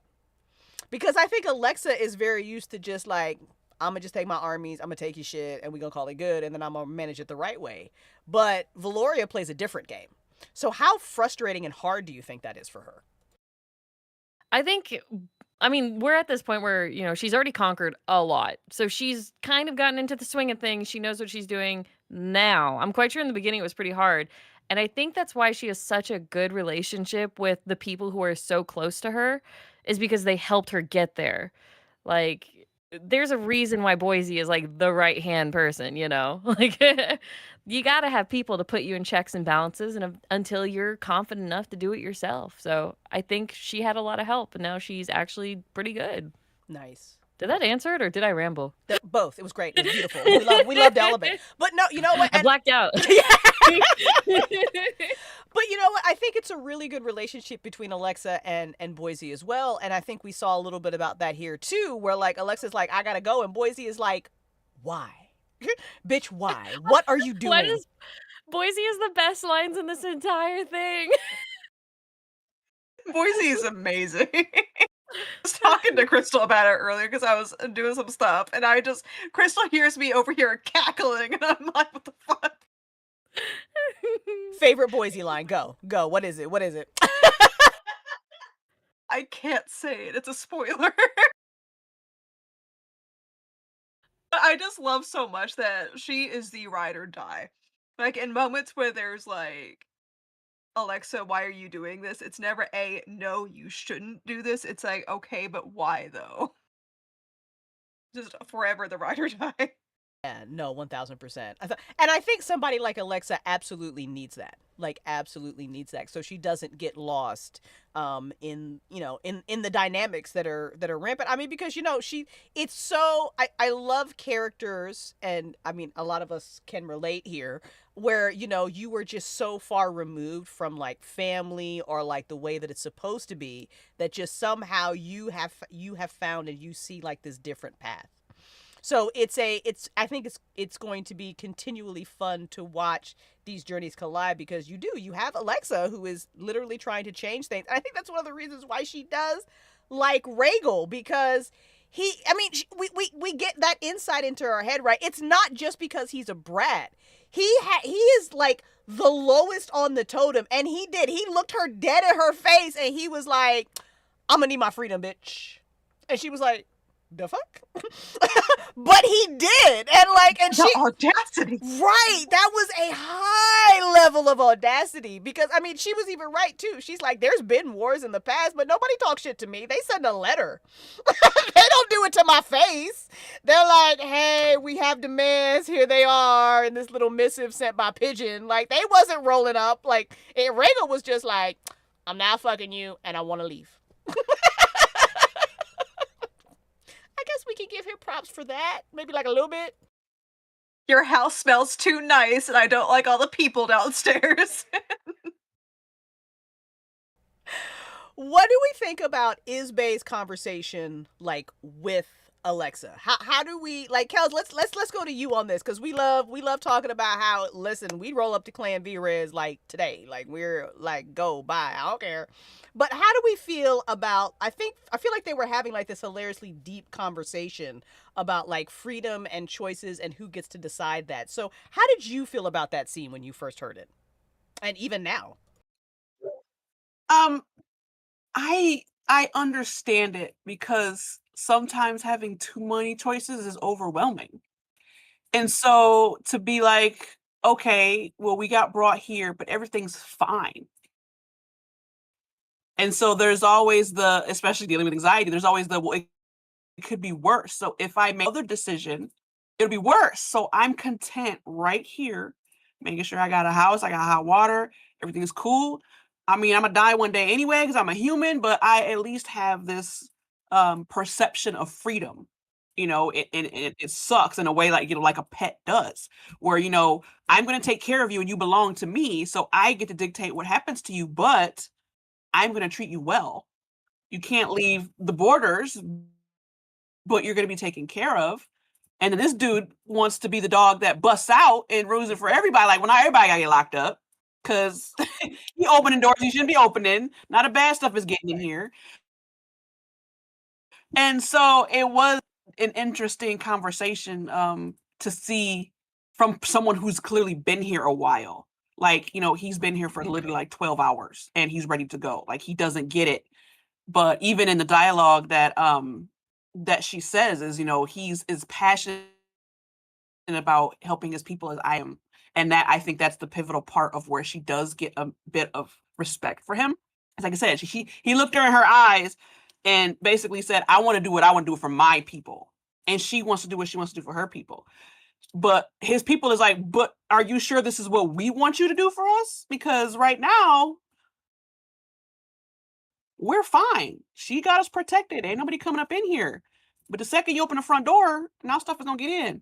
So as a fellow human person, I would totally agree with her. Like, no, we're fine here. Like, this is the upgrade. This is the best that it can get, and I'm fine with that.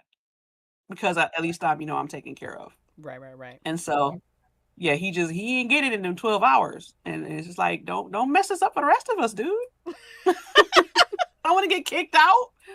What about you, Maganda? Like, how do you feel about that conversation between Isbay and Alexa? And if you were just a regular human on Alexa's, in Alexa's clan, and here come Raegel being like, hey, y'all, we could be free. Like, how would you feel about that?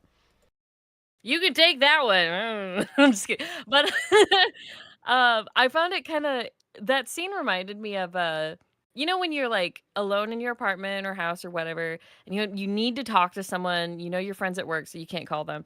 So you look at your pet and you look them square in the eye and just start like just unloading on them. That's what it kind of felt like because the pet would look at you and go, "I like the food. I like the chocolate truffles. It's nice."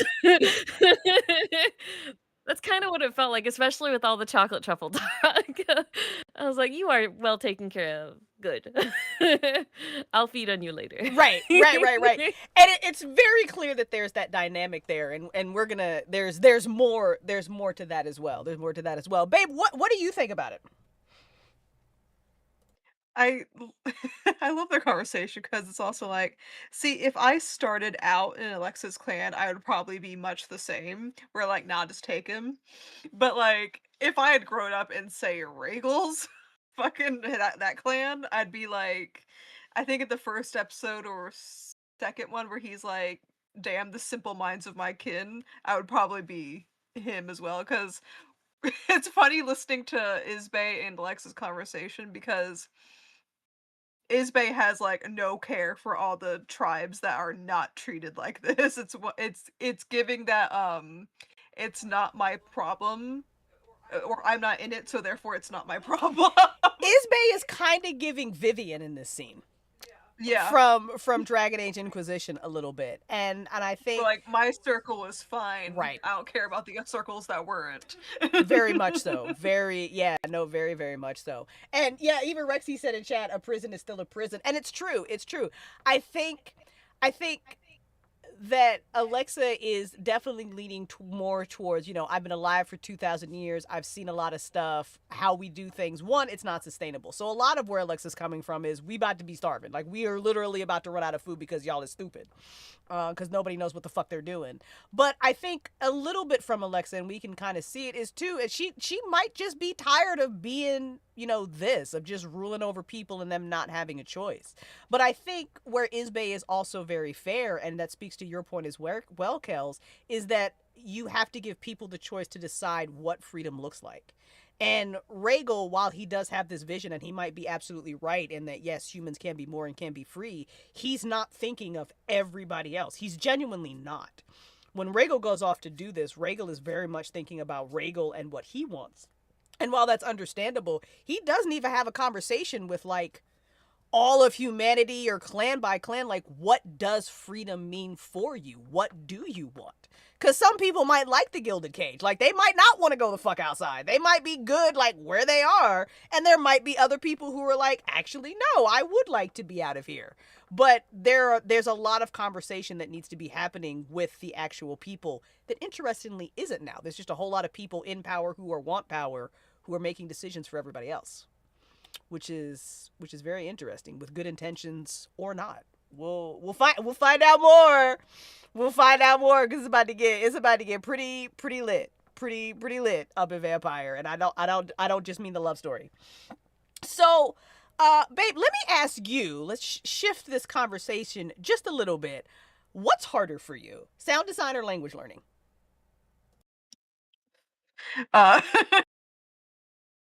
I think see they both have their challenges, but I am always just going to pick language learning, and for the sheer reason alone of that's like a mathematical equation you have to have memorized forever in your brain. Well, with the sound designing, it's like the equation that you get to look at sometimes and your computer saves it for you. And it's also less stressful too. But it comes with like different challenges. Like with sound design, it's more of like creative challenge versus more equation challenge with language learning. But like so with sound designing, it's more like, does this sound cool while also portraying what I want it to portray? Like so like some SFX I've used in like previous tale shows, while maybe not the most realistic if you were to put it in like a film, it's will convey what I need to convey with doing just audio with no visuals whatsoever. So even if you were to put it in a film, you would erase them because they're not needed anymore, but I have to convey a certain thing. So it's like a delicate balance of creative portrayal and maybe a little bit of realism here and there. Absolutely, I love that. No, I love that. So, do you have Hannah favorite parts about working on the first few episodes of Vampire? Like from 1 through 3, do you have like favorite like soundy things or just memories of putting things together and you were giggling hysterically and just so like ha ha ha mad scientist mode? Little details make me very happy. I don't know if monotonous is the word I'm trying to find, but like very tiny details and aspects I really like the paper being flipped through, or a light switch, or the button press on monitor, that kind of thing I really, really love. And there's like a scene later that takes place at a cafe, and you just hear like the clank of like a spoon against a cup or on a saucer. Things like that just give me so much life. So I think it's not I think it's this next episode 4 that has like my favorite one for the whole uh show is just crunchy rock noises. It's like ASMR noises. ASMR noises. I love it. I love it. I love it. I remember when I was putting it together, I think I have a vague memory of Crystal like sending me a message like, "What are you doing in there?" Because I'm making weird noises, weird pleased noises, just listening to crunchy rocks.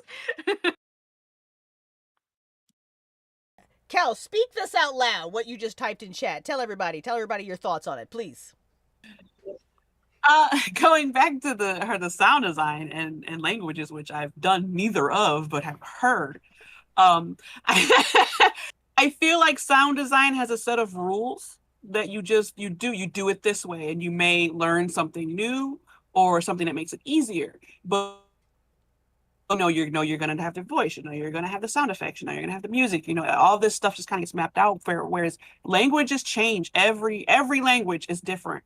And one thing I learned is even within the same country, like dialect and stuff changes. And I learned that, me and Gerald met in high school, and he took Chinese for 3 years. And literally, if you are from like North China, you'd say it this way, but if you say it this way down here, you're insulting someone's mother. And that's just like insane. Like, I'm speaking the same language as you, but if I pronounce this word wrong, suddenly it's a totally different word. And that's just scary. Like, I don't want to be insulting someone's mom just asking for a cup of water. Oh yes. But I know that if someone laid this out in front of me of, okay, well, all the voices go on this line and all the sound effects go on this line, all the music go on this line, I know, okay, it's like a puzzle piece. I stick this here, I stick this here, and it doesn't matter what I'm working on, it just gets stuck where it needs to go. Whereas I took French for 3 years, and I literally remember nothing but how to say my name, and I do not speak French. 2 years of knowledge is gone because it was so much to hold on to. And then you hear, like with English and French and Spanish sounding similar, like you might slip into the word and be like, oh wait, no, that was the Spanish word and not the French word. And then you get, like I said, something Chinese, and there's like 4 different versions of this one language. It's like, oh, how do I know which one's the one I'm supposed to speak? So language is very difficult, which is why I have not learned any of them, even though I would like to. I'm glad you brought that up because it reminds me of this, because with with with the sound designing, you'll never encounter such an issue where, see, with language learning, right? You'll have language that is acceptable in an internet scape, but not acceptable IRL, which is Yeah.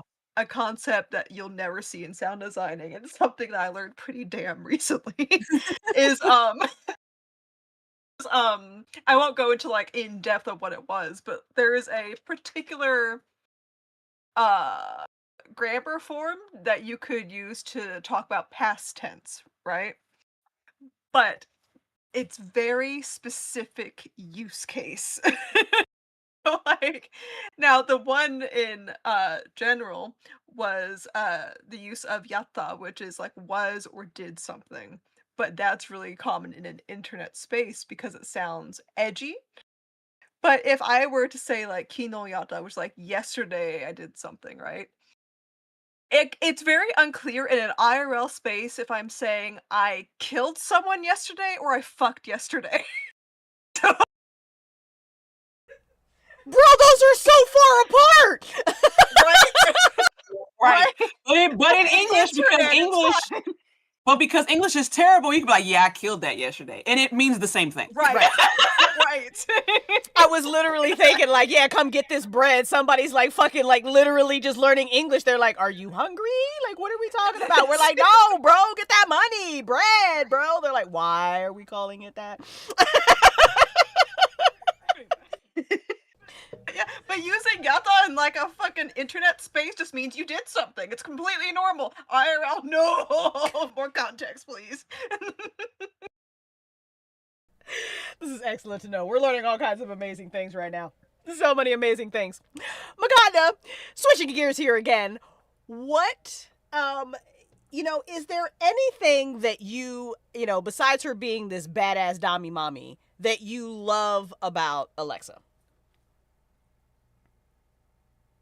I would say that she's complicated. I mean, you brought up the politicalness of it, and you really get into it when she starts bringing up the idea of the blood banks, because you just kind of have to stop and think, like, why would they want that? Why would they want that? Well, it's because you could easily make the lives of the humans you're with, like, a lot better by not, force feed or, feeding off of them straight up and making them uncomfortable or like accidentally killing them, because that probably happens every now and then. And it could be more of like it's a dynamic where you both help each other. Right. And it's not so much we're up here and you're down there and you're living in rags and dirt and you don't get coffee. Like, well, in this clan you get coffee, but you get coffee, yeah. But like it shows that she's not just someone who conquers things. She is someone who cares. And so you slowly start to unravel that. So like, yeah, I came in on this having the idea that I'm going to be awesome and strong and tall and cool. But once I actually started like actually reading for the character, I'm like, oh, okay. So she has a soft side that only a few people get to see. Boise gets to see it. Raegel gets to see it. But like at the same time, she still needs to be strong for her clan. She still needs to stand up for what's right, but also has to balance and juggle everything else that goes along with it and all the things that hates her while she's trying to do it. You can hear the internal screaming. She's very busy. Alexa is very busy, you guys. She is very busy. But I think that's why I like her. She's complicated because nobody has it all put together. People are struggling constantly inside. And no matter how strong you are externally, you can suffer inside too. You can be complicated. It's normal. I love that. Oh my God. Yes. Is there, no, it was great. Great answer. So good. We're putting that one on social media. Is there something about Alexa that you were like, girl, why? I mean, we discussed it earlier. Why like him? Like, I mean, okay, but like, hear me out. I understand, right. It's the fact that he wants to stand up and be strong for his people like she is for her people. And it's like, she sees herself and him and all this other stuff. I still like just force him to get different clothes or something. Like, I don't know, like maybe like let the robot just play air horns until he goes to the store so he can't go to sleep. Anything to get him into some new clothes. Because that whole thing, I'm just like, he was so close to you, girl. Like, he was so close. And I am so sensitive with smells. That's just me. That's fair. I love out of everything. Else, I understand. Yeah, everything else, you were like, please, why did you let him get so close to you in them dirty clothes? Like, that's the only beef that we have with Alexa. I love it so much. That's it. I love it so much. Kels, to you, what's something that you love about our main character, Alexa? Obviously, the whole strong Dami mommy thing is just amazing. But that the fact that she she allows Raegel to do what he's doing simply so that she can kind of laugh at him about it. Like, I'm gonna let you say what you need to say about me and my people want to be free, and she's like, okay, go. fine, whatever. And he's just like, oh, really? And then gets to come back, like, what I saw on drones today, did we learn our lesson, Raegel? That maybe what I said about staying home was a good idea. So that she gets to kind of have this I told you so attitude over him because you decided to be hard-headed. So, okay, go ahead. I'll let you figure it out. And then when you come home with your tail between your legs, I'll still make sure you got hot water.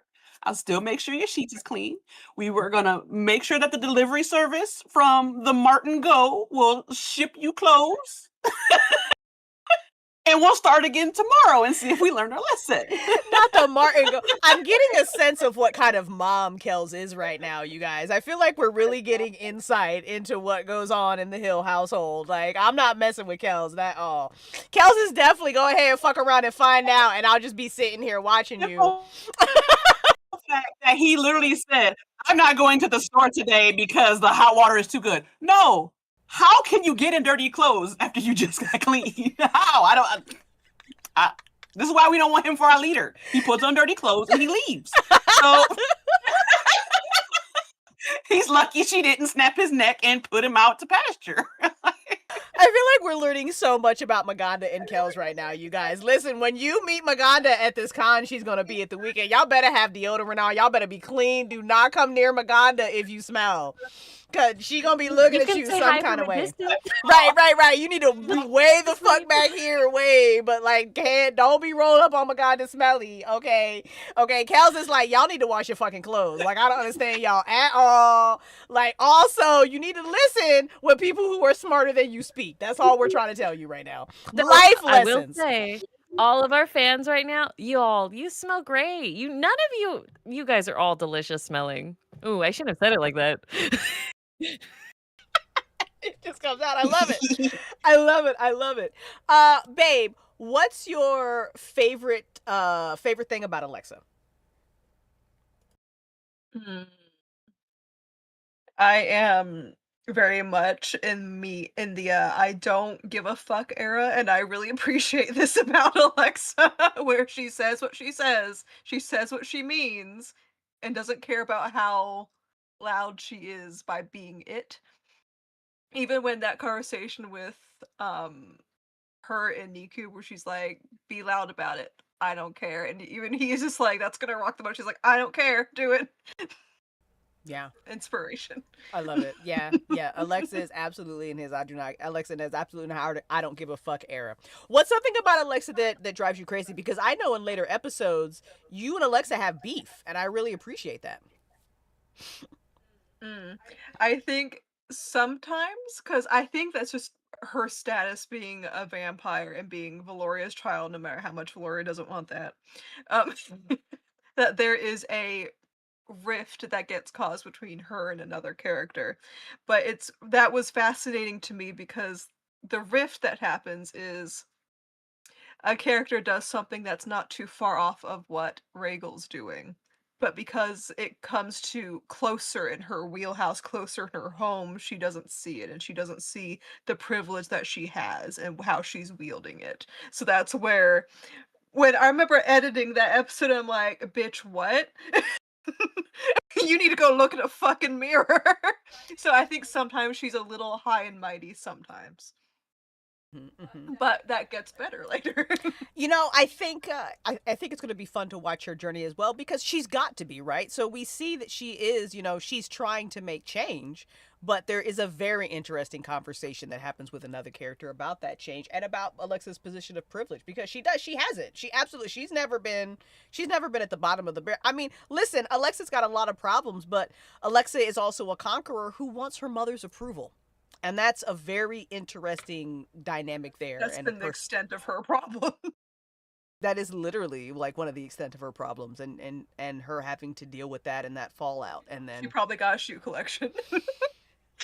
Facts. Big facts. Big facts. Big facts. Big Wait, facts. She got a shoe collection and Raegel's got none. You know what? Y'all, open panel. Let's talk about Raegel. All right. What about Raegel do we appreciate? What about, because there's got to be something, otherwise Alexa wouldn't love him. So what about Raegel?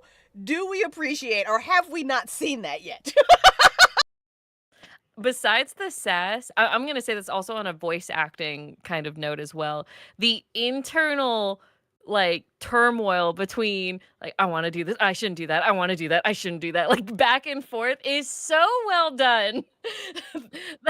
Isaac killed that. Isaac absolutely killed that. Yeah. It makes it more realistic and like relatable. Cause like what would you do if you're standing in that room? Would you be strong enough? Like no.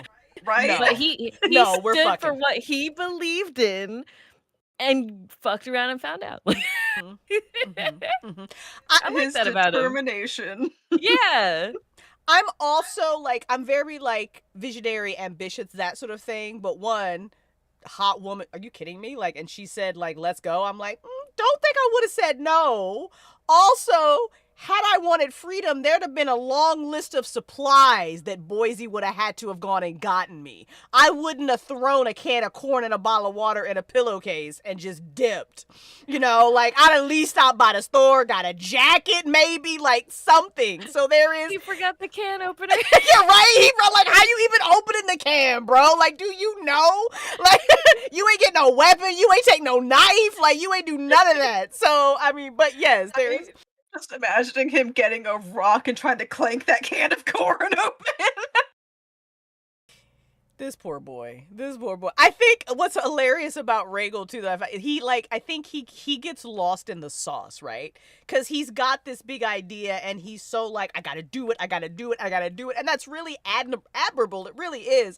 But it's kind of like my ADHD. Like, yes, I have many plans, but there has to be some kind of plan for the plan.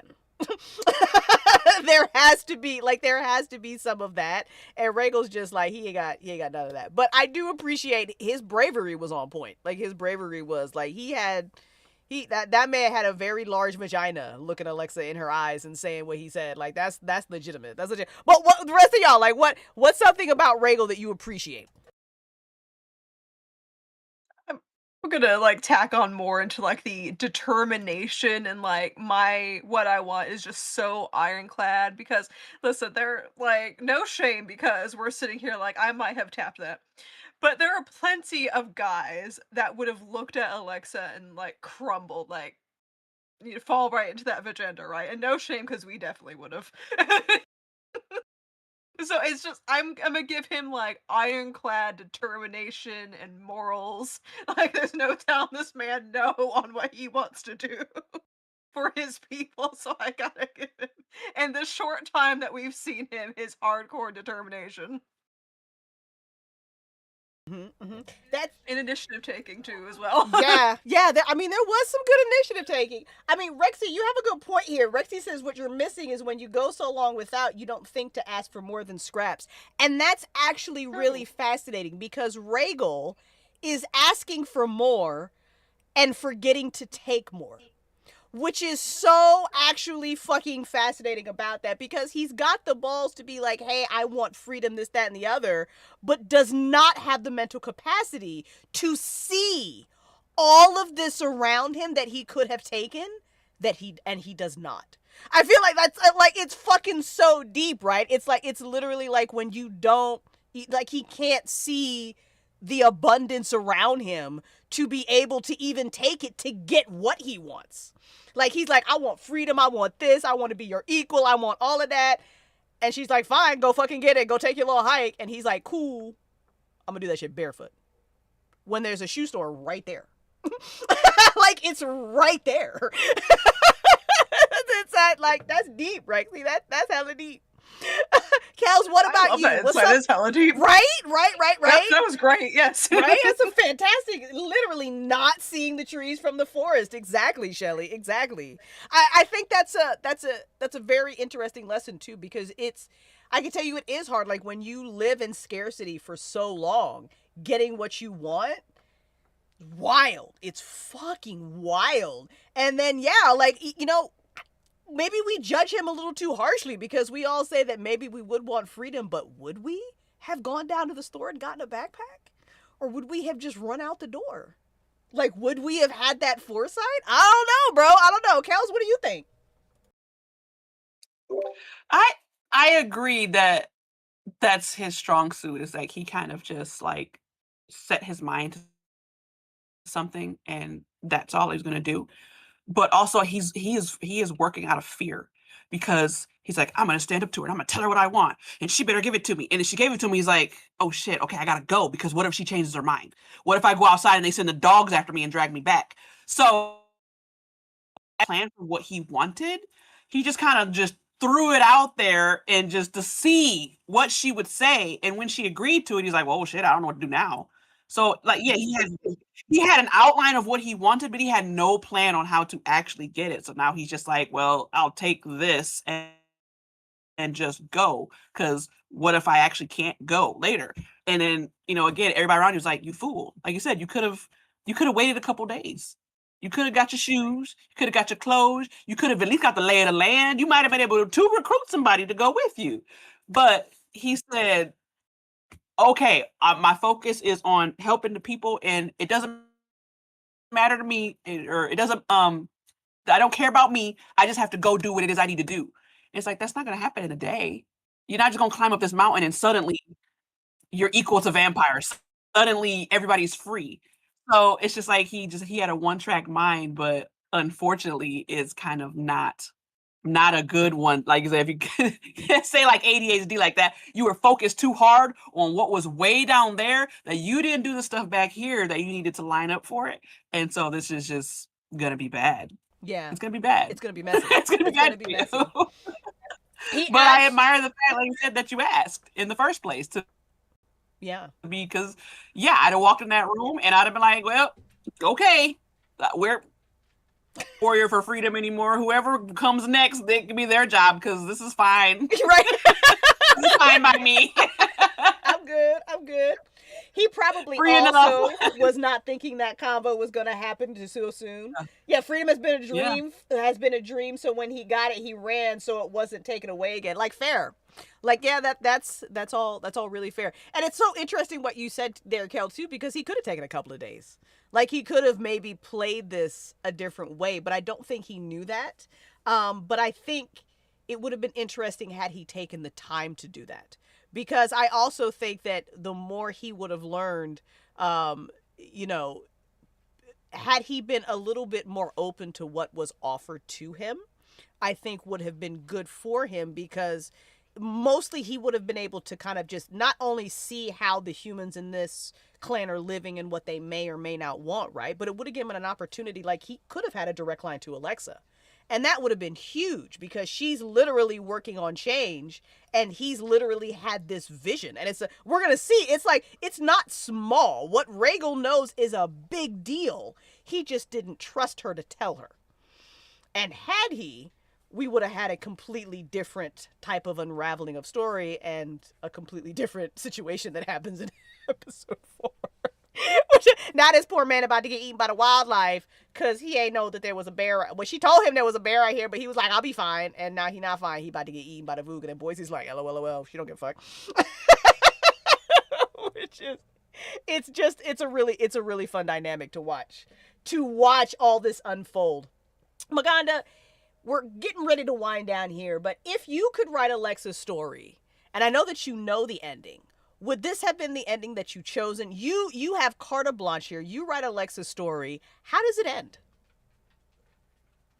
Wait, are you asking if I like the ending that is already in place, or are you asking me to rewrite the whole thing? If you're in charge of Alexa, you say, Crystal, here's how I want Alexa's story to end. What do you tell me? Bro, this is why I'm a voice actor, not a writer. First you off, know this character. 3 more sex scenes. I'm just obviously. Oh, gosh, because I don't want to. Because we start learning stuff soon. We start learning a lot of stuff soon, and that stuff is really important to the ending of this. So if I take all that out and pretend like I'm writing other stuff, just going from like what we know right now, we're just saying like what we know from 1, 2, and 3. Just 1, 2, and 3. So you already know Mom's kind of a bitch. And Raegel's in trouble. So obviously we have to already go out and save Raegel. Okay, just bring him back. This is where I would have like definitely have a sit down and talk. Why did you do that? I'm your therapist right now. Why did you do that? Get all that information. I'm not going to talk about that just in case anybody who doesn't want to be spoiled. The mom has to go like faster. Not faster. That's gonna go faster. Alexa would have to get over her mom wants quickly. Like that's not happening. She won't even let you call her mom. That's not happening. um, I guess mine would have had less action and more political intrigue for assassinations. But I'm not a good writer, so, like, if I did that, it would make no sense. It would be very Mary Sue like. I prefer the ending that you did because it makes sense, and it makes everyone have, more understanding of the situation they're in, what's going on in the world, which is stuff that I wouldn't have been able to do. So, I'm sorry, but my ending sucks. It's just very smutty, that's it. Listen, we love smut here, girl. Like you know, we love the smut here. Come on, we love that smut.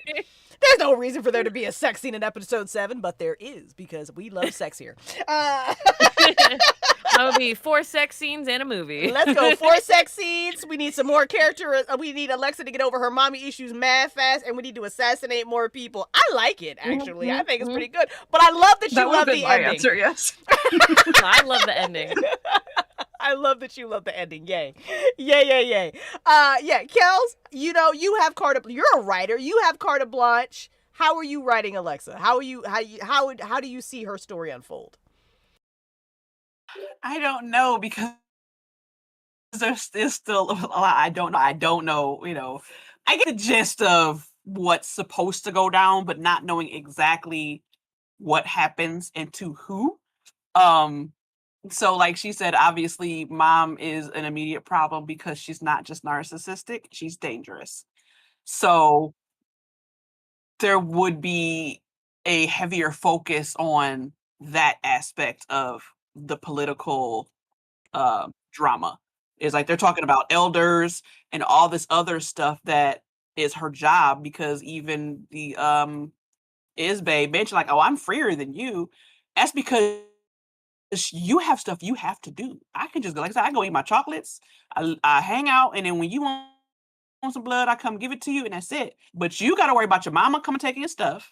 You got to worry about whether or not she has the counsel against you to help take your stuff, and whatever all that backstory entails. So there definitely would be a lot more to that of figuring out. Like I said, it could be espionage or whatever is happening because that is literally unsafe. Like your mom could have you assassinated. That could be part of her plan. And Raegel's just the love interest who's getting in the way. Like I'm trying to do this, but now I gotta go save you, bring you back, and then try to figure out what it is you're trying to do because you don't know what I'm trying to do. And it would come down to some argument of who thinks their plan is the best when they're both kind of saying the same thing. So, so yeah, it would definitely end with figuring out what to do about the whole mom situation, and then seeing where Raegel and Alexa wind up on their ideas of what is best for everyone. Because he don't know that she's trying to change stuff, but he never even asked. He just assumed that you're just terrible like everybody else, even though I see how good it is here. Clearly, you're still a monster. And she's just like, well, if that's what you want to think, fine. Fine then.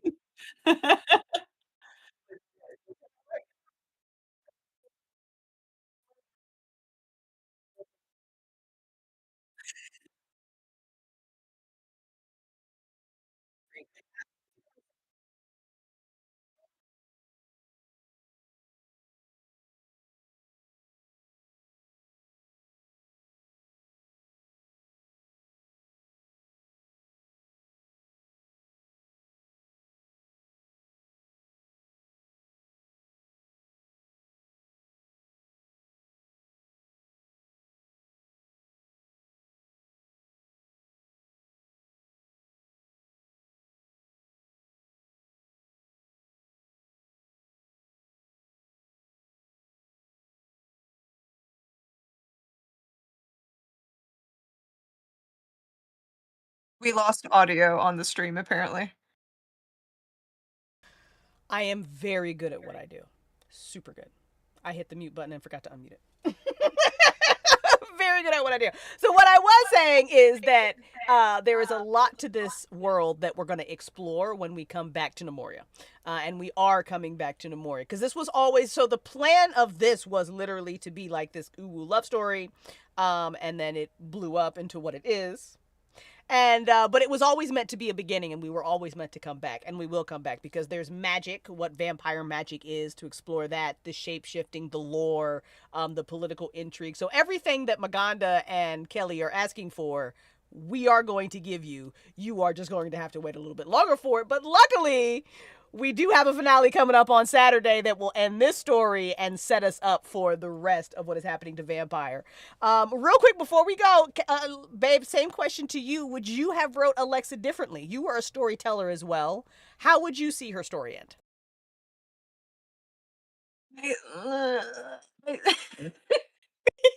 I'm also just like, see, all of my ideas are like very, very, very similar to Maganda's. Like, there would absolutely be more fucking and more like calculated assassinations because nah, we got some problematic vampires on that council, so they gotta go.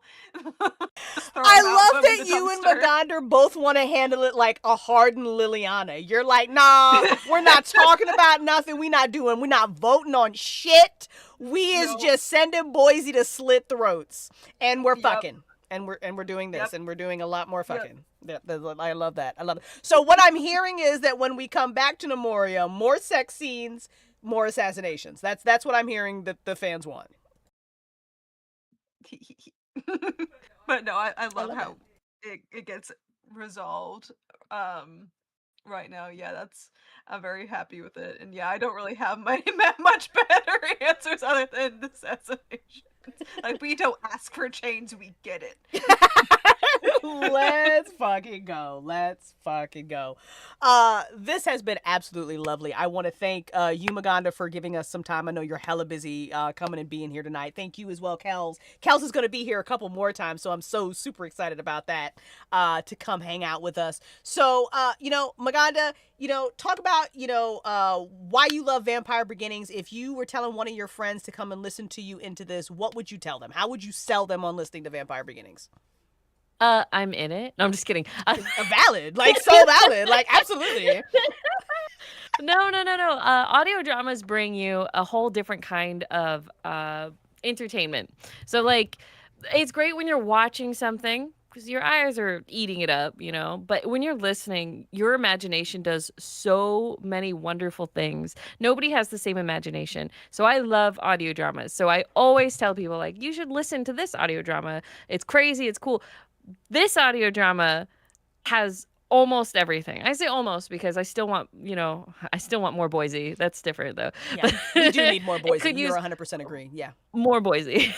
But this it has romance, it has action, it has intrigue, it has the politicalness, it has vampires just in general. Like, who doesn't like a good vampire story? But it has everything. And also, it has a really nice English accent. So it's pretty nice to listen to as well. Isaac can't hear this. Isaac, she said you had a really nice accent. Hey. No. Okay. But yeah, I hope everyone watches it because it's a lot of fun. And it was fun recording, and it's going to be fun listening to it. So, GG, let's go. Let's go. Love that. We're going to ask this question around the circle, but Maganda, pimp yourself out. Tell everybody what you got going on, where they can find you. I think you got like a con this weekend. So yeah, please do that. Yes, but I'm not like a guest at the con. I'm just going to the con. So if you do see me at Anime Frontier in Fort Worth, Texas, I will be in cosplay, so have fun trying to find me. But please say hi if you want. And also next month in January, my show, Anyways, I'm Falling in Love with You, starts their season 2 if you want to watch that as well. GG. Awesome. Yay. Thank you so much. Maganda, you were a joy to work with. You brought wonderful life to this character that I wrote. So thank you so much. It was a pleasure, and I can't wait for you to get to come back to Nomoria. Thank you for having me. I can't wait for more. I love it. Kels, question for you. Somebody, you're trying to get them to listen to Vampire Beginnings. How do you sell them on it?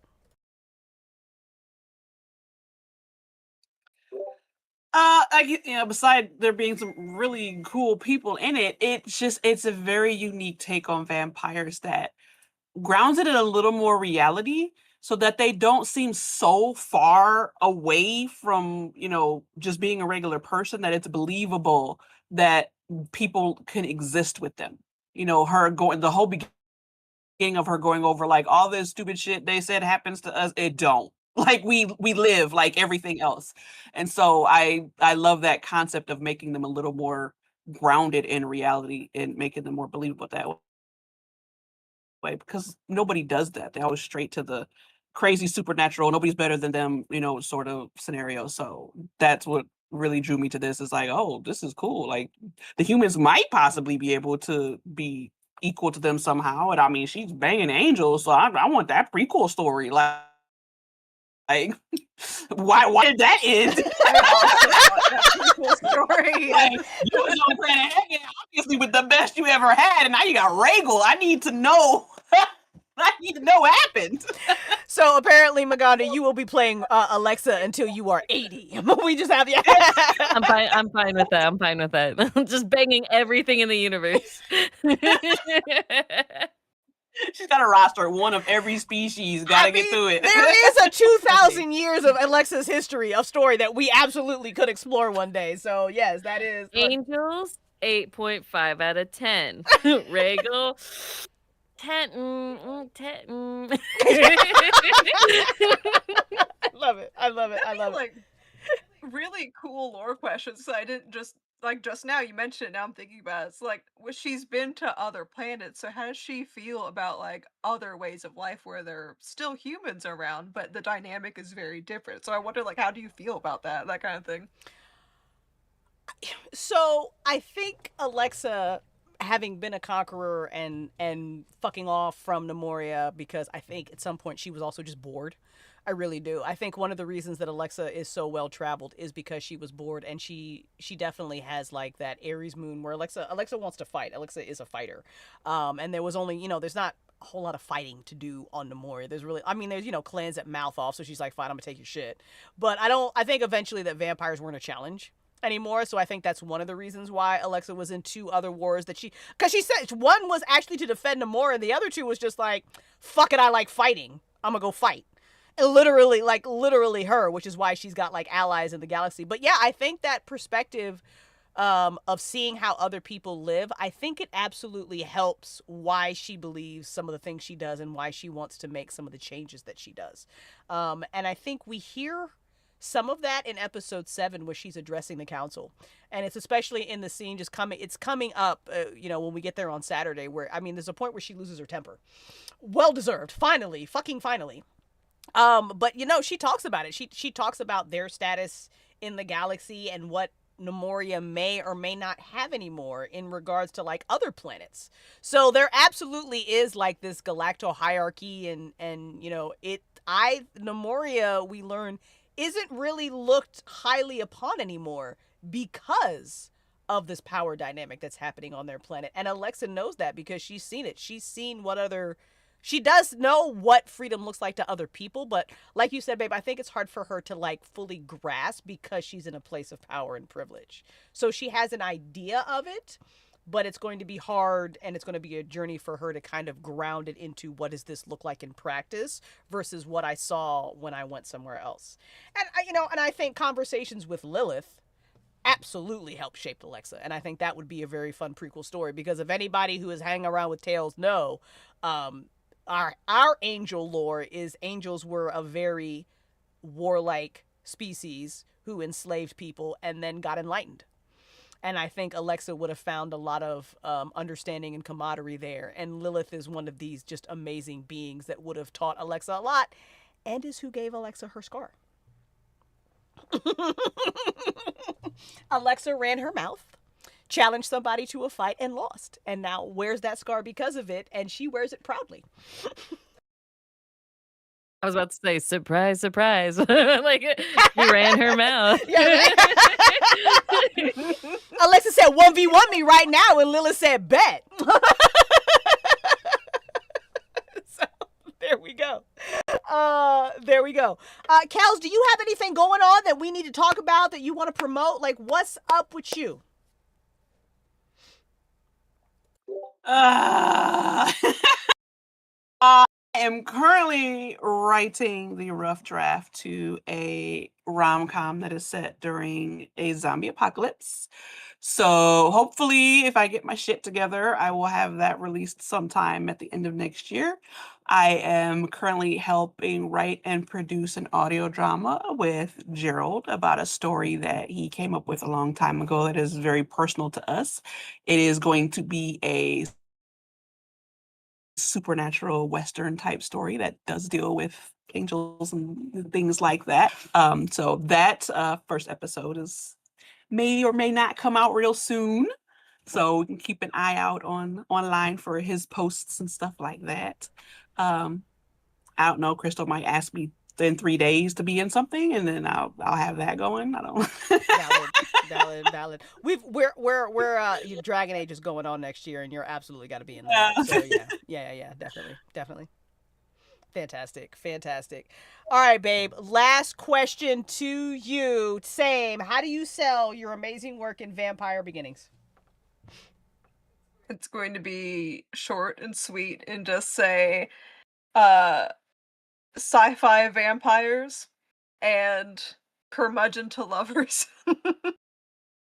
Who doesn't want that? Like, who doesn't and chocolate want truffles that? and Right. coffee and pillows, 4 pillows. Also, we do sex so good here. Like, I just want to say that. Like, we do sex so good at Tales. Like, we do. Like, we will listen.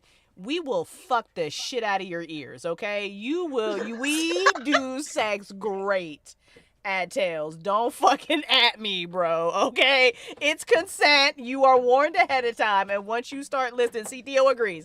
Once you start listening, you're in it. We do sex so good here.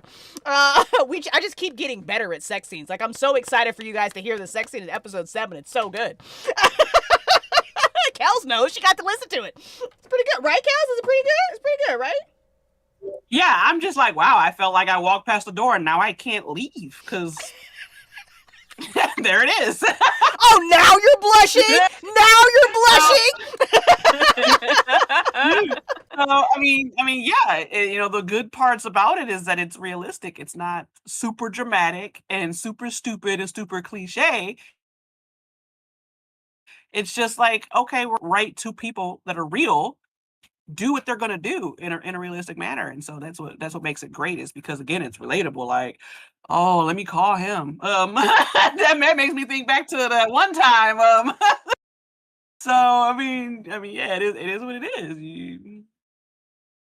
That's it. That's how I'm selling it. We do sex great at Tales. That's how I'm getting y'all to listen to it. So please come back on Wednesday. We will be listening to episodes 4 and 5. I gotta warn Tiani that she's gonna be here for the sex scenes to make sure that she still wants to have her camera. Cause Tiani's just gonna be sitting here disgusted face the whole time. Like she's just gonna be like, ugh.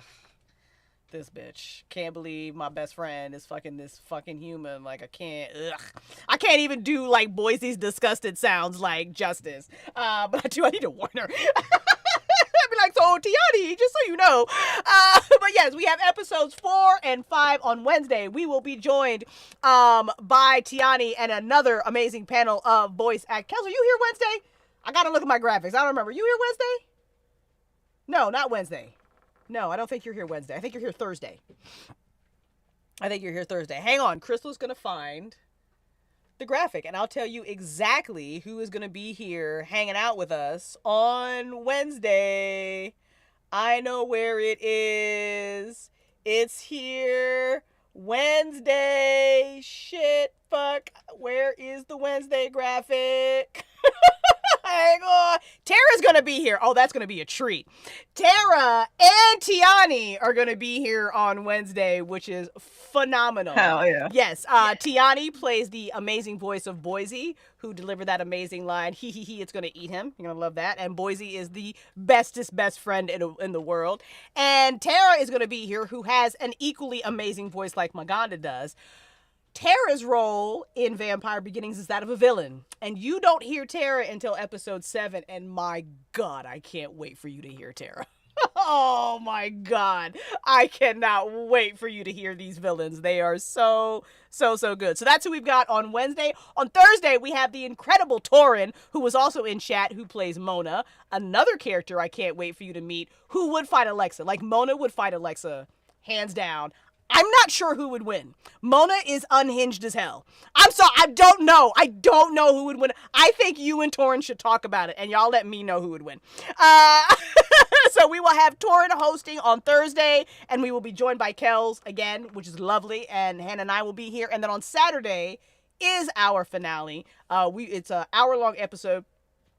Cannot wait for you guys to hear that. We will have Tiani. We will have the amazing Space Daddy. Adam Corman will be here. You know him from Legacy. You know him from Weird Uncle. He just got done doing an incredible pirate game musical, which was phenomenal. He's incredible. I love Adam to death. He also plays a villain. Tara will be back. Kels will be back. Hannah and I will be here. So it's a whole week of vampires. We can't wait. Leading up to this great finale. Can't wait for you guys to hear it. See y'all on Wednesday. Big thank yous to the crew. Make sure you follow everybody.